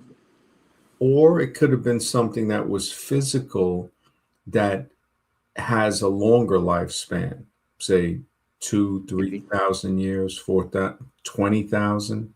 That the Sumerian king block, one of the kings, they say, on that block ruled for 12,000 years. So other ones 3, 5,000, 8,000 years. So you wonder if it's accurate, and it's not a far-fetched belief. If somebody were to say, hey, why couldn't there be people that were 300, 400, 500 years old, not referring to anything biblical, but just speculating on the question of just saying, why would I believe the government? If the government tells me no, that doesn't exist, why would I believe them? Yeah, of course. And most people automatically believe them because they're so indoctrinated from when they were, what they were raised to believe. And yeah, really. The mind control starts early in elementary school. Pledge of Yes. Allegiance, George Washington, the cherry tree, love your and respect your government, like they could do no wrong. It starts early. The brainwashing starts right. You look at kindergarten, what they teach, and that's where it starts. Yeah. I mean, the cherry tree story is just really, really messed up. When you think about it. Wasn't it Germany, like Prussian? It was like the Prussian model that started like kindergarten. Like that's actually like the German word. Yeah. And so everything's modeled off of like Deutschland. Yeah, kindergarten. Yeah, it's a German word. I mean, school itself over here was started, like you were saying, from the Prussian school system. But um, they needed the kids to help harvest during the summer, and that's how they have summer vacation for school. So it's like school. People fought compulsory schooling at first, and then the government, you know, making it mandatory, enforced it, and schools, when you really look at it, don't teach people to be smarter. It limits the intelligence. It dulls off the creativity. Mm-hmm. So and we do see this. Well, I remember Nelson Rockefeller said, was it? Well, I know Nelson Rockefeller was like the head of education for a while, but I think it was his granddaddy or whatever that said, I want a nation of workers, not thinkers, And so that's what they got. And Yep. that's, and then they do, like, I worked in quote unquote education, and they, it's all about repetition and like memorization. And so, yeah. Yeah. I mean, you know, and it's funny because the title is An Epidemic of Useless Information. And there's ways that we get caught in this stream of of useless information. Like even before that, the mind control starts at birth by your parents. Yep. It's everywhere. And until we realize that um that what we're being taught by not just our schools and institution, but by our parents, because they were taught that way. I mean, this is a trend that goes back pretty far. And people who are rich have a totally different upbringing. John Taylor Gatto put it as they're the ones that are taught when they're growing up how to control a population. We're taught how to survive in a population. They're taught how to control it. And it's really messed up because you see some of the most non-trustworthy people doing that. Look at Trump's sons. They're taught to control populations. Yep. Elon Musk, all of these other people. It's like what they do, they get that pass the way the fake Professor Dave, he gets the pass because he's the one saying, look, I'll keep everyone misinformed for you. He's sold out a long time ago. And what makes it more sweeter for them is that he did it of his own free will. Mm-hmm. They didn't even have to pay him. He set everything up. He's just already, a natural rat, a natural plant. That again, he puts out the useless information. Mm-hmm. So it's all religious. Oh, this thing turned into this, evolution, everything about that. And the insecurity is seen with him attacking everybody else, making the videos about Graham Hancock and anybody who disagrees with the religion of evolution, which he knows he can't mention too many people, but the people he has mentioned over and over, it's because he lacks content. That's right. And, people, the crazy thing is a lot of his followers are already brain dead. I mean, that's what probably pushed them to, watch that. The fake professor is somebody who pushes the religion of evolution, has a very large channel on YouTube, couple of million subscribers, but a very, very deeply religious evolution zombie.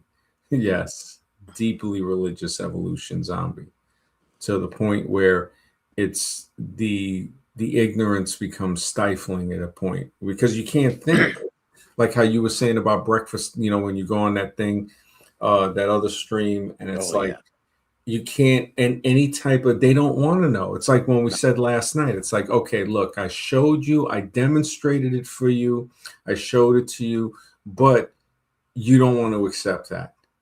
And they're just like zombies, like you said. The minute you disagree with them, it's like the zombies seeing the alive human in the movies. They look at them, and their eyes get right up, and they start screaming and running Yep. at them to tear them apart. It's like that's literally what they are. Like if Yep. you do something contrary to their opinion, Yeah. you know, Yeah. it's just He went straight 28 days, 28 days later. And he just, that zombie just chasing, running, top speed zombie. oh yeah. Top speed I zombie. had guys. Well, I didn't even go on there for a long time, but I go in the chat sometimes, and they're Yeah. like begging me to come on to debate. Come on here and debate. It's like just like you said. Wow. They're drooling to get a creationist in their Yep. midst. They're starving for content. They Yeah. have no content. They're like, yeah, they're hollow. Hmm. They're hollow. I've noticed that with a lot of shows. It's like they have no content whatsoever. Yes, Just I Do you know. wait. guys believe in NPCs? Speaking of like kind of hollow. Yeah. NP. NPCs, What are NPCs again? I'm sorry. non-player character, right? Oh, non-player character. Okay, somebody had mentioned that before, and I forgot again. Is that correct, Ali? Yeah. Okay. We have a guy that comes on and he calls himself NPC. NPC the game, I think. I think it's Blaxican. Because he used to be that back way before he became NPC. Yeah, people are out to lunch. People are on autopilot, comfort zoner. Yeah, NPCs, very much. Yeah. See, and then it goes. I'll bring it full circle, at least in return. And I know that yes, I agree with you. Some, I guess I have two. I'm kind of in between, but then I feel like goy is the right word for that. Then because they are goys. No, you're looking at people in the way that the propaganda has told you to think. You're right. So you want to like take that on and say, okay, we're all being subjugated by something. Now that something is using on one level other humans to oppress us. And we see that clearly. And then it's using other humans to clean up and then rebuild. So we see that. So if we keep going by what we see, we can build a picture of something without listening to what people are telling us. We can take it into account, but we should like say, okay, this is what they're telling us, and this is what I'm seeing, and then compare what they've told according to what we can verify. And then it gives you the level of how accurate they are. That's basically their accuracy level is directly reflected into the honesty level. You have it's true. And I also want to add, just because I like to follow narratives and talking points and demographics and sociology, whatever. And where I've learned some of this, and I don't subscribe to their ideologies, but whatever the alt right, they don't like being called that. But that's a curated intelligence agency Mhm. demographic, 100%. And the white nationalists, whatever, it's 100% intelligence created. So that I say that though because that's engineered, and they want us going in that direction or falling for those traps that are spoken in that demographic. So I agree.